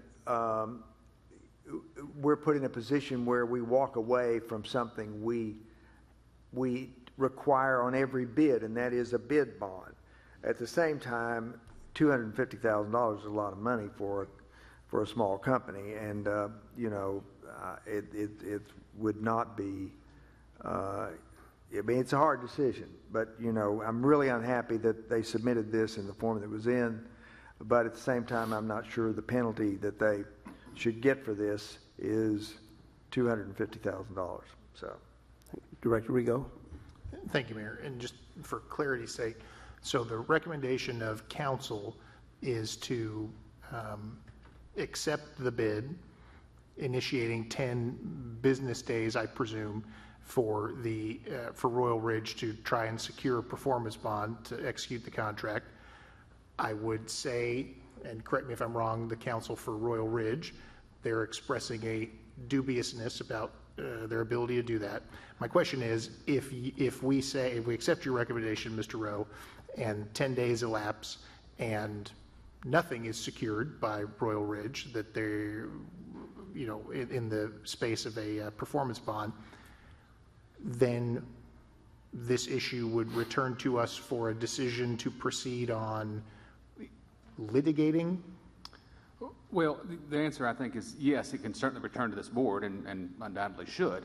So if you accept the bid, I don't think that doesn't obligate the city to go make a claim on that bid bond if the company cannot secure a performance bond and cannot then enter into the contract. So, I mean, the city then has the option of how it wants to proceed at that point. You can certainly give the grace at that stage and move on to the second bidder, or otherwise. But if you allow the company to withdraw its bid now, you don't have that option of considering a bid bond claim. Thank you for that clarification. Director Good, and then Director Neil Martin. Thank you, Mayor. Lance, I think you had actually just got up to say something, to comment when Director could say, okay. Well, I was going to ask you, before all the conversation started and you sat down, you made a recommendation to the board. Can you remind me what that was? My recommendation is the same as council's. However, if they cannot secure the performance bond, then that would be, because that's a requirement, a state requirement that you have a performance bond. Mm-hmm. I know that they would not be able to enter into the contract, and then we would also come back and say, look, they could not get a performance bond. So that then, as Mr. Rowe had stated, would open that up to, okay, in that 10-day window that they have, if they do not sign the contract, and they can actually on day one, you know, if the board passes this today, they can say tomorrow, look, we've tried, we just can't do it. We're going to deny, or I don't want to say refuse, but we're not going to sign a contract with you on this. That in and of itself stops the time period, I believe, if I'm not mistaken, Mr. Rowe, if they will not sign it. Yeah, if the company, if Royal Ridge gave notice even before the 10 days is up, the city then has the answer, and then the city can make the decision of what does it want to do in response to that answer, i.e., do you make a claim on the bid bond or not? But yeah, outside of the company expressly giving the city some notice as to its position, once the 10 days expires, if the company hasn't executed the contract and secured the performance bond, then they violated that bid bond obligation. And at that point in time, because we do not have a valid contract with them, I would need to come back in an expeditious way to meet the 60-day requirement to the next lowest bidder, which was Forsgren. And the issue with that is, as we move that, there was a deadline for this project, and of course it's built into the 60-day aspect of securing a contract. It is December 31st of 2025 to get this work done. So, I'm also looking at the amount of time and making sure that we give all the contractors the best possibility of meeting deadlines. What's the 60-day deadline? Will you advise? 60-day deadline is for us for this body, the board, to accept the bid and for us to present a contract. When's your 60-day deadline, though? 60-day deadline, I believe, would be December 9th. I believe if I'm reading my calendar correct, it's December 9th. But with what we have before us in future meetings, just trying to move forward. Okay, thank you, Director Neil Martin, and then Director Rigo. So Lance, we checked references for this particular contractor, right? Yes, they've done work for the city before. They've done work for the city. Have they done sewer rehab work for the city? They have done sewer rehab work as a subcontractor for another contractor. Okay. So, sometimes how people get their foot in the door to get that experience is they'll sub with another known contractor, right, and we see the work that's being done, the work's done well, then it helps move things along. But they've never been the lead. They, to my knowledge, they have not been the lead on a sewer project. Okay. When we were talking last time, do they have a current Arkansas contractor's license? Yes, they do. It was their subcontractor, and they actually, for doing the pipe bursting and some of the CIP work, we asked them about that. What if their contractor, and they have a backup contractor who would meet the same prices as set forth by their initial subs. That does have it. So do they have their license or not? They have their license, yes. Okay. One of their subs that they cited did not, but they have a backup. Okay. Is there some kind of rule that, or maybe an opinion that the license has to be there when the bid is placed? No. Like maybe the contractor licensing board? Before, as far as I know, it's just before the work begins. Okay. not when the bid is submitted. Yeah. Okay. Now, I will tell you, we do verify when a bid is open that the primary bidder, which in this case was Royal Ridge, does have the contract license, because if we had brought that to you on the 9th and we know that we're looking at, anywhere from a 2 to 6 week period to get their contract license, I guess I should back up. We do not require it on subs when the bid is submitted. It's before it works, but the primary, we make sure that they have their contract license in Arkansas. Okay. I mean, to me, we need to kind of, I feel like we've got to wash our hands and move on. I mean, we got to get moving. I agree with that. I mean, this is a consent decree issue that 2025 is not getting farther away. It's only getting closer. I don't get a sense that Royal Ridge is wanting to move forward at all and accepting the bid, allowing them time to get the bond.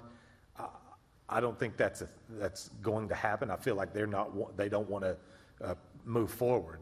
I think we need to cut bait and go. Mm-hmm. That's my opinion. Yeah. Director Rigo. Thank you, Mayor. I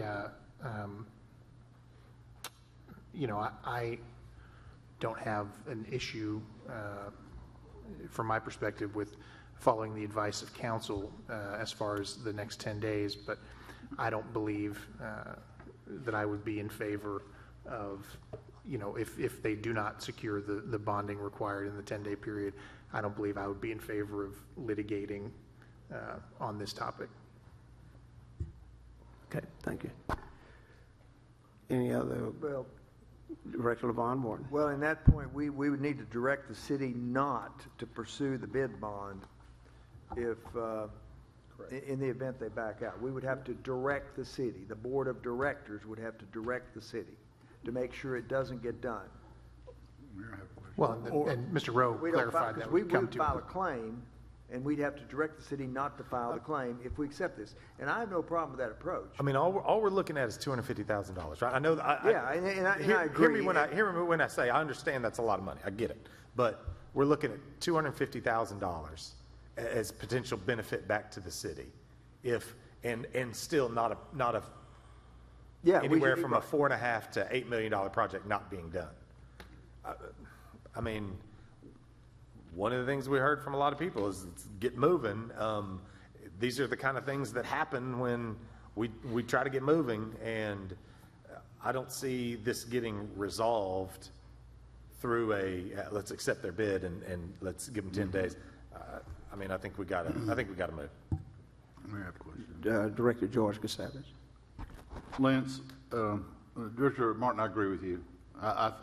If we're not going to pursue litigation, if we approve it and then say, no, we're not going to pursue litigation, why are we wasting our time? I want to make a motion to allow Royal Ridge to pull their bid. Be done with this. I'm tired. I'm not going to spend another 2 weeks arguing over this. I second that. They made a mistake. They made a mistake, which everybody does. Yeah, there's already a motion out there, so if you want to do that, just say no tonight, and that kills it. The motion is To approve item. item 4A. If you deny it, then that kills it, and then we move on to the Well, that's fine. Let's do that then. I think Director Good was in the queue. Just had a question. Thank you, Mayor. Question for administration, Carl or Jeff. The $250,000 that we're talking about, the performance bond, if they fail, does Royal Ridge have is there a mechanism for them, like insurance or something, where they are not solely out of that money? That's the whole point of the bond, is you're purchasing an insurance policy. So it's 100% out of their pocket? Well, it would be paid by the surety Opposite. company. Okay. But eventually, their surety would probably be canceled, and they might not be able to get a bid bond again. So, from anybody. Okay. So we do have a motion and a second on the floor. Can I call the vote, Mayor? Can we call the vote? We're getting ready to do that right now. Director Neil Martin. So let's say we don't accept this. Forsgren gets it. Does Forest Green sub out? Could they sub out to Royal Ridge? No. Royal Ridge is not a sub to Forest Green on this project. Okay, and they can't be. No, they could, if there was something that came up and they wanted to, they could put in a request, a field change order, if you will, if there's no monetary amount, and provide us that information, that they're going to change a sub. That happens all the time because people get sick, they can't meet deadlines, things of that nature. And we are not able to sit there and say, you can't use this sub, you can't use that sub. I guess I'm looking at it, we don't accept Royal Ridge. Could they wind up making money off of this deal That would be up to Forest Green. That would not be. And we can't say you can't use Royal Ridge in this as a sub? No. Okay, thank you. We have a motion and second. Madam Clerk, please call the roll. This is Wait, on wait, wait, wait. This is to accept Royal Ridge construction bid. Okay, if we vote no, then that kills it, correct? Sure, yes. Okay, vote. Let's vote. Directors Morton,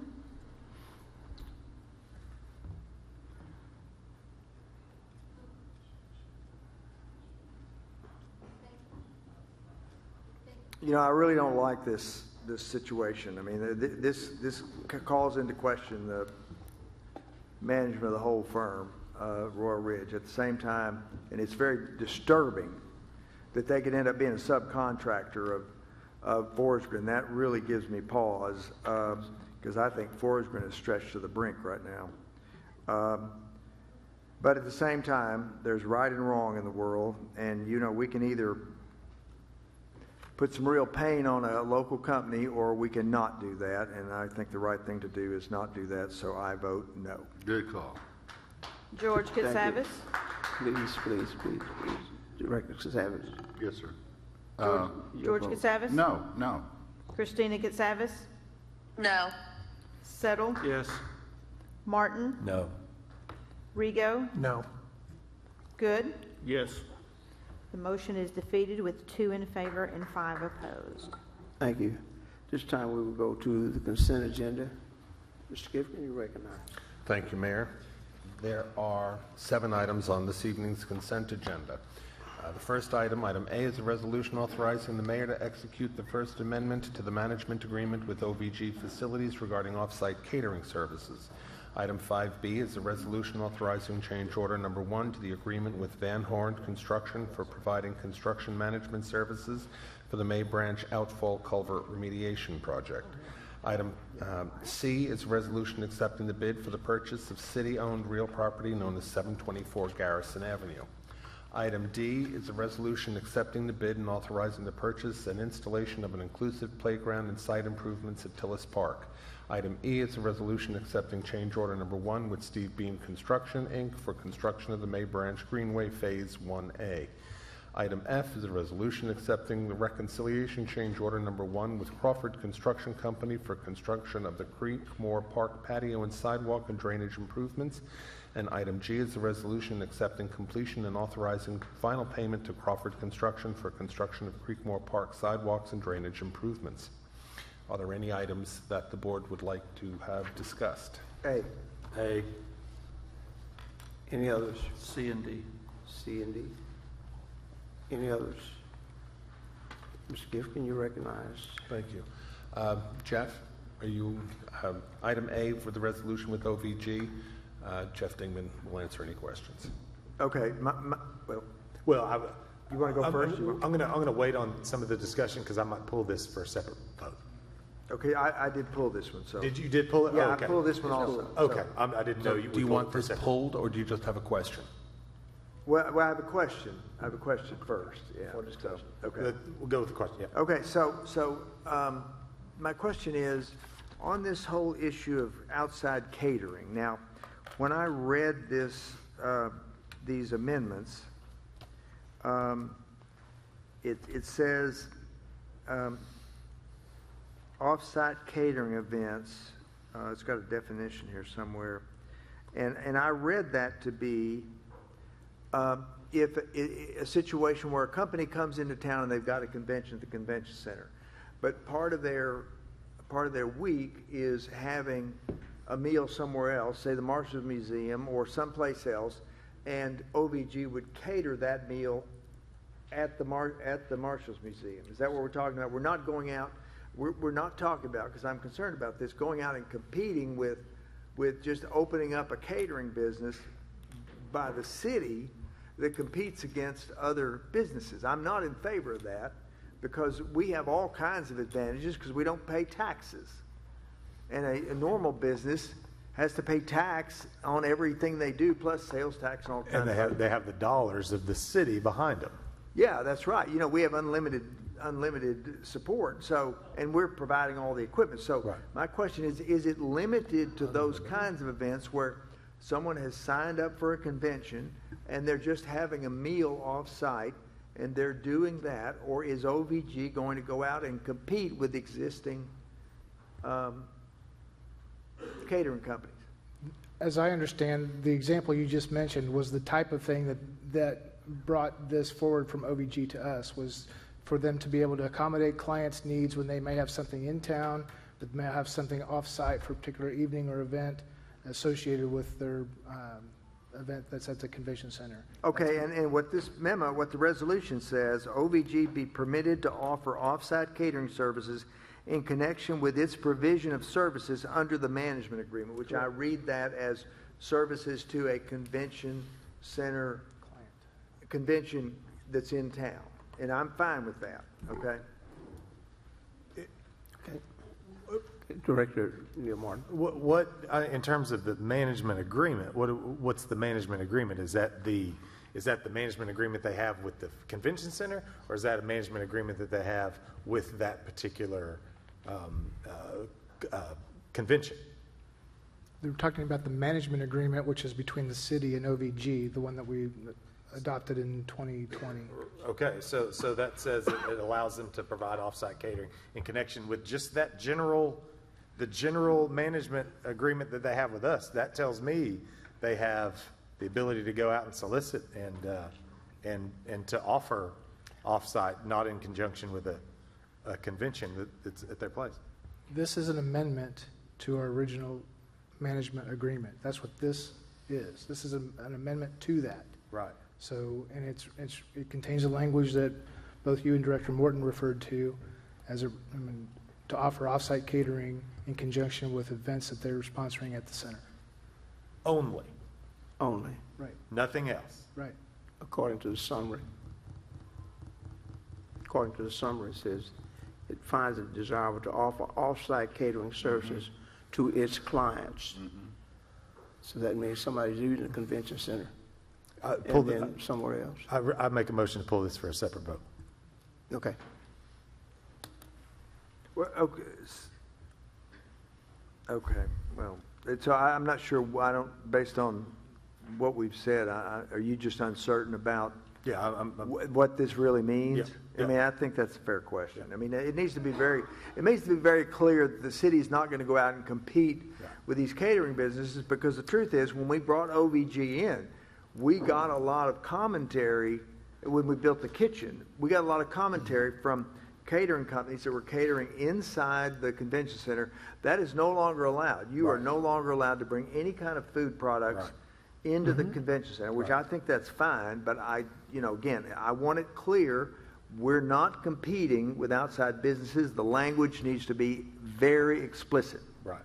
And I could sign, I don't know what the loopholes are on it, but in terms of, I could go out and sign an agreement with somebody just to serve food off-site. Legitimately, I would think you could do that. Now, I haven't gone through the fine details of it, but to me, that could potentially be an option. Okay, any other comments on that? Did we want to pull that? Did we get a second to pull that for a separate vote? I think it just takes one to pull. I'll second to pull it because I want the wording looked at again and Okay. maybe made absolutely explicit in this Okay. amendment and bring it back to us. Okay. The next one was what, C? C. I just got a question on C. Well, I brought this up at the beginning, and I still think long-term it'd been a good road. My question becomes, if we sell this, could the new owners put a fence around it and make secured parking? I would have to look at, Jeff, you've handled this one with Dalian Woods. In terms of putting a fence around that, Put like a fence and put a gate access off of Rogers Avenue so it becomes a secured parking area. I'm just hypothetically asking that question. I mean, the conveyance would reserve a certain number of easements that we've talked about in terms of for the bus stop that's there and for the potential public improvements down the road. I don't know how, I don't know the answer to that question. If it would permit erecting a fence around the perimeter of the property or not. We are reserving multiple easements across there, but most of that protects items that are underground, so. Okay. So is the idea that we want the city to be able to use it for parking like on some No, other time? I just wanted to know what, if the new owner decides to put secured parking for their building, and they want to put a wrought iron fence around it and put access in the back. And you want to say they can't do that? No, I didn't say that. I just want to know, could they do that? I'm not trying to say they can or can't. Well, if they own the property and That's the they reason get a permit. What I didn't want to do is this board not think about that, and then Yeah, we get fair complaints about it, about there's a gate on Rogers and Garrison Avenue now. But if they use it for the restaurant, I mean, I guess they could keep the gate open when the restaurant was open and close it when it wasn't. But, so, okay. That's all. Okay, thanks. C? That's I for mean, C. D, I'm sorry. D, the only thing I'm going to ask is, I think Director Martin has said this many times, and I think I have too. While this playground is great and it's all about space and everything, I don't see that playground for that 6, 7, 8, 9, 10-year-old. And, here we are, we're going to spend a good amount of money for a great playground for younger kids. Where's that playground that's for 6, 7, 8, 9, 10-year-olds? The entire Qantas feature is actually designed to accommodate 13 plus. So the Hedra Scout model is specific to the younger children, and that's the one closest to that parking lot that will be fenced off for safety. And the swing bay accommodates all ages, toddler all the way up to adults who frequently use our friendship swings that are one of those in the rendering. And then that Qantas 8.2 features, that is the infinity symbol. That is specific for older children. Someone who is an adult could even play on it for that. So it is very much for older children and not youth at all. I mean, when I look at the swing set, I see one swing. Everything else I see youngest kids, mother swings, a baby swing. I don't see, four swings in a row. That, that's what I had in elementary. I think Neil had. Most of us had it. Or the metal slide. I don't see that. I mean, I'm kidding about the metal slide. You can't do that these days. But I just don't see what in my mind is what a 4th, 5th, 6th grader would want to go play on. There might be the option, but I don't. I mean, and maybe they're playing with their younger kid or younger brother or sister. I just don't see that. And I'm not saying change this. I just. No, and we got to think through the next phase of this. If you weren't able to click the link in the memo, it actually has a video and will take you to the Qantas feature, and you'll see kids of all ages, up to preteens and teens, playing on that. Okay, thank you. I do want to see a bay of swings. These are all different swings. I want to see a bay of just the same type of swing. That is not the feedback we're getting from citizens. Really? They like the variety. Really? That's interesting. Yes. So this is based on citizen feedback, and they like the variety because younger kids can't use a standard belt swing. But that's kind of what I'm getting to is, you're trying to make something for one grade, and we should be saying this is for younger and this is for older. Because what's happening is the older kids are walking by this, 5 minutes are walking away, and they're not getting outdoor activities. That's just Kevin. Sorry. Thanks, Mayor. Director Rigo. Thank you. Thank you for continuing this program of improvement throughout the parks. And since we're into the anecdotal phase of the evening, as far as decision-making goes, I would be remiss if I did not mention that my 5-year-old, almost 9-year-old, and 10-year-old find a great deal of enjoyment on all the inclusive parks. So thank you for the work that you're doing. Thank you. Okay, thank you. Okay, with that, did anyone sign up to speak on any of this, Madam Clerk? Yes, we have Crystal Cadelli to speak on item 5A.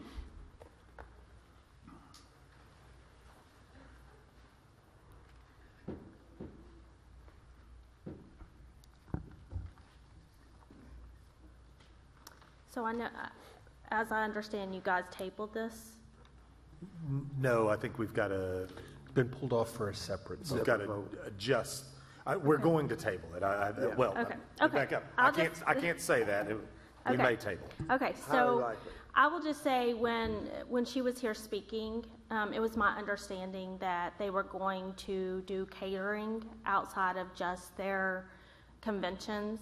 And I would highly oppose that, just because I think that it just gives the city a bad look to compete with their, privately owned businesses, especially since catering can be such a large profit area for those restaurants. And then, in my opinion, I would lean on them. She spoke about just utilizing the events that are already contracted with them, but they have the ability to lease events to sporting events or entertainment. I think that they just need to do a better job of marketing to those people, and then marketing to the citizens of Fort Smith to let them know those events are in town. I've never received any marketing material whenever we have an event. So, and I know there are some that I see later that I would have loved to have gone to. So that's what I will say on the OVG. I don't have very much time, but I would like to bring something that is non-OVG to light really quick to the board, because I think it's very important, especially with Carl's evaluation coming up. We were at the park this week recently doing a petition for a couple of board members. And Carl was walking by us and told us that we were breaking the law, although we were within. Why don't we stick with the item? Well, I think this is very important because Mr. Gefkin is up for review, and I think this is very important to the citizens. I think it's a board decision. Okay, I'll let the board decide. Okay, thank you. Next, we have Chris Cadelli. Oh, they're not going to decide whether I can finish speaking? The mayor decides, so. The next person, please.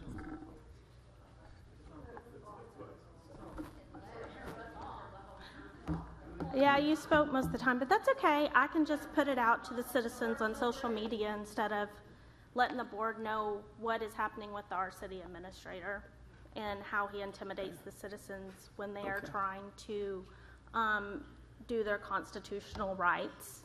Okay, So- thank you.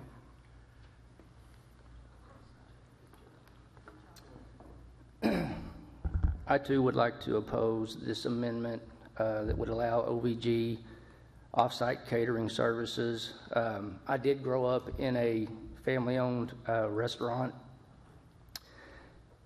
and I know all too well how important catering jobs are to the local businesses here in town, and to give the city for the city to allow a subsidized competitor into that market most definitely provides an unfair advantage to OVG, to the local folks that are trying to make a living here in town. So I certainly would oppose that. And then, I'm going to echo what my wife said. I think it was pretty lousy for the city administrator to try and hamper somebody exercising their constitutional rights, regardless of whether or not you agree with it. It is a right. And so for you to do that, I think is pretty shameful.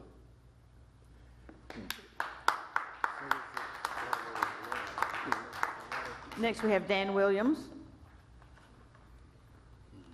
Yes, I agree also. I think y'all need to find a replacement for the city administrator. And so, because we have a building that we spend $1 million on right here. I'm talking about the off-site catering. This building, we spend $1 million a year and a half for the last 27 years. And apparently we can't get it done. If we can't get the city administrator, maybe we need to go after the deputy city administrator. Someone needs to be accountable for how y'all are handling your business. So I agree that the catering, because when she was here, she did mention that. But you try to massage and manipulate that to make it sound like she wasn't going to do off-site catering. But she pretty much stood up here and said she was. Okay. All right, thank you. And then we also have Larry Yancey to answer questions on item 5B, and Andy Hanna to answer questions on items 5G and 5F. Okay, thank you. This time we will vote on item A, and then we'll vote on the rest. Motion to table item A. Second. Okay, thank you. This time we'll entertain a motion to adopt the consent agenda items. I do need to vote. Okay, we're going to vote on 5A. Go ahead. Directors George Katsavis. This is a vote to table, correct? Correct. Yes. Christina Katsavis. Yes, to table. Settle. Yes. Martin. Yes. Rigo. Yes. Good. Yes. Morton. Yes, and just an added comment on my vote. I have no problem with OVG catering convention people who occasionally have meals in other facilities, but no competition with local catering companies. I think we're all clear on that. But the words need to be very, very clear. Okay, thank you. Motion passes 7 in favor and 0 opposed. Now, at this time, we will entertain a motion to adopt the remainder of the consent agenda items. So moved. Second. Thank you. Are there any further comments? Seeing none, please call the roll. Directors Christina Katsavis. Yes. Settle. Yes. Martin. Yes. Rigo. Yes. Good. Yes. Morton. Yes. George Katsavis. Yes. It's approved, 7 in favor and 0 opposed. Okay, thank you very much. At this time, we will, see. This time, we will go to the officials forum. Had a chance to attend a meeting at Wright-Patterson Air Base as we talked about the importance of the F-35 mission here at Ebbing Air Base in Fort Smith, Arkansas. And Fort Smith and Ebbing is the talk of the United States Air Force, and so we're very pleased with what we're doing to attract that kind of operation here. Director Rigo, you're recognized. Nothing tonight, Mayor. Thank you. Director Good. Nothing. Thank you. Director Von Morton. I have 3 things. 4 months ago, the United States Supreme Court approved a rule that Grants Pass, Oregon could enforce its ordinance that unhoused people, homeless people, could not set up camps on public property. And we're going to, presumably we're going to talk about this on the 12th. We put it off many times. I would ask the administration to put together an ordinance that is word for word the Grants Pass ordinance. And when we vote on this, which presumably we would on the 19th, bring it to us. Second thing I'd say, Fayetteville has an ordinance passed in March of 23 that requires permits for unhoused homeless people to camp or reside on private property in the outdoor areas.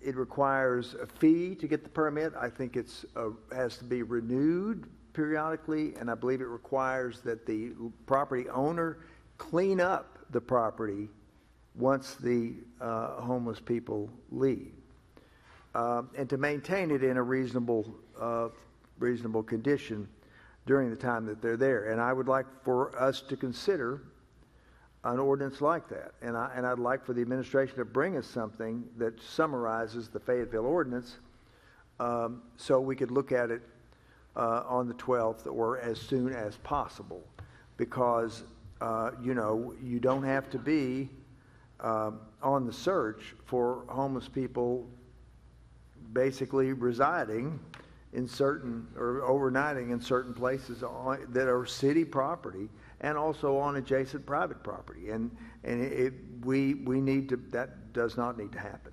It just does not need to happen. Now, when we deal with this, though, we're going to have to also talk about enforcement. How do we enforce this? So, because you can pass a rule 10 times, but if you don't enforce it, it doesn't mean anything. So those are the two things I have. The third thing is, can you give us an update on the consent decree, our proposal to the Department of Justice for 10 additional years to complete the consent decree?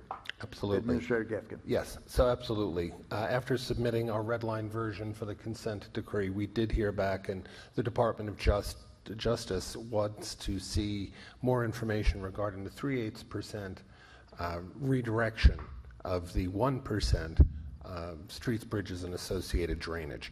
So we are preparing that using the Burns-McDonald information, the information I had prepared, to submit that to our attorney, Paul Calamita, to submit to Okay, well, again, it's an urgent that we move this along as quickly as we can and try to get this. We have that already. Get this, I mean, did they have any other major questions? None. That's the only Okay, well, question so they I would had say at this if that's point. really the major question they had, and they're not questioning any other provisions, we have written it in a way that is fair, I think, and protects us. And they're looking on favorably. Protects us from the really large rate increases in 31 through 35 or 36, that protects us from that if we can secure the funds elsewhere by grants or borrowing or some other source of loans, bonds, whatever, that would keep the rate increases to 3.5% if we can do that. And it should be doable. That's the goal. It should be doable.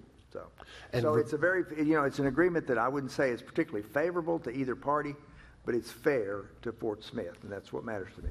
And regarding the first two items, the Director of Neighborhood Services, Sean Gard, has been working and looking at multiple ordinances throughout the country to see how we can make it as tight as possible. Basically, the grants pass ordinance is quoted in the slip opinion of the Supreme Court, which is the opinion, 74 pages.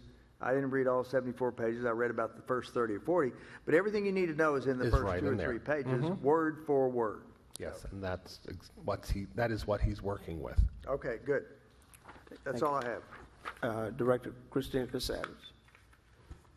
I just want to say that I was downtown this morning when the fire at Bricktown was burning, and, our firemen are truly heroes. And, we don't thank them enough, but to, actually be there and see them up on those ladders 100 feet in the air with smoke just surrounding them, it was just very sobering. And, I just want to extend my gratitude to the fire department today. And, we need to make sure that we've got them funded and with the equipment they need. Okay, thank you. They are the best of the best. Director Settle. Thank you, Mayor. I got a couple of things. I'd like to agree with Director Christina Casares that firemen did a great job today and appreciate their work. Carl, do we have any visitors coming in for next week's study session? Do we have anybody from outside coming in next week at all? Yes, the person from Train who's coming in. Sorry? 646. Well, I guess from outside the city is what I was looking for. Anybody from outside the city? Train. Well, the only reason I bring it up is next Tuesday is the annual UFAS Toy Toss game.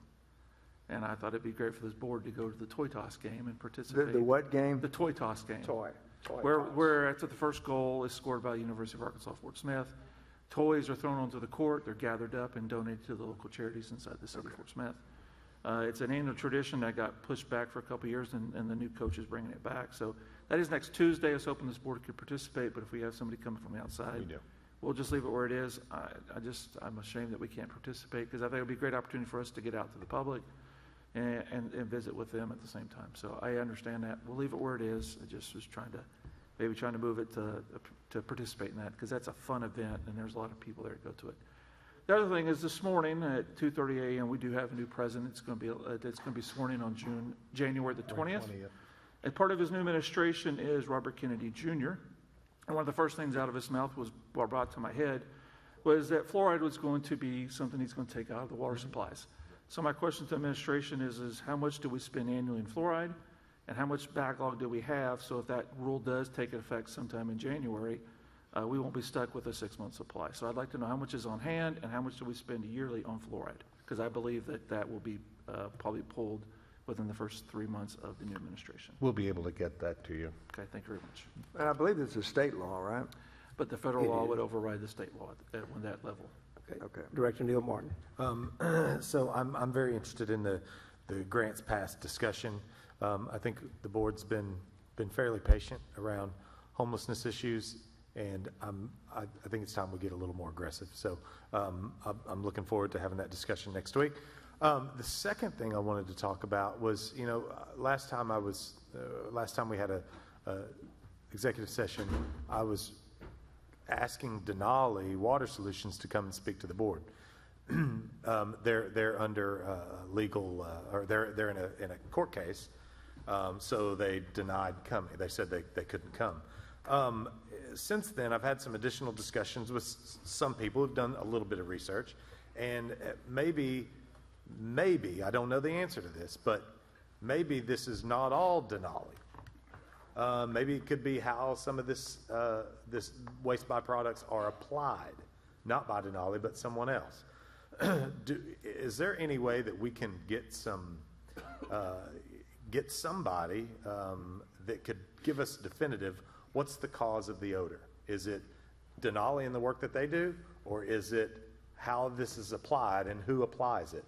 Are there methods in which this is applied to land that is not being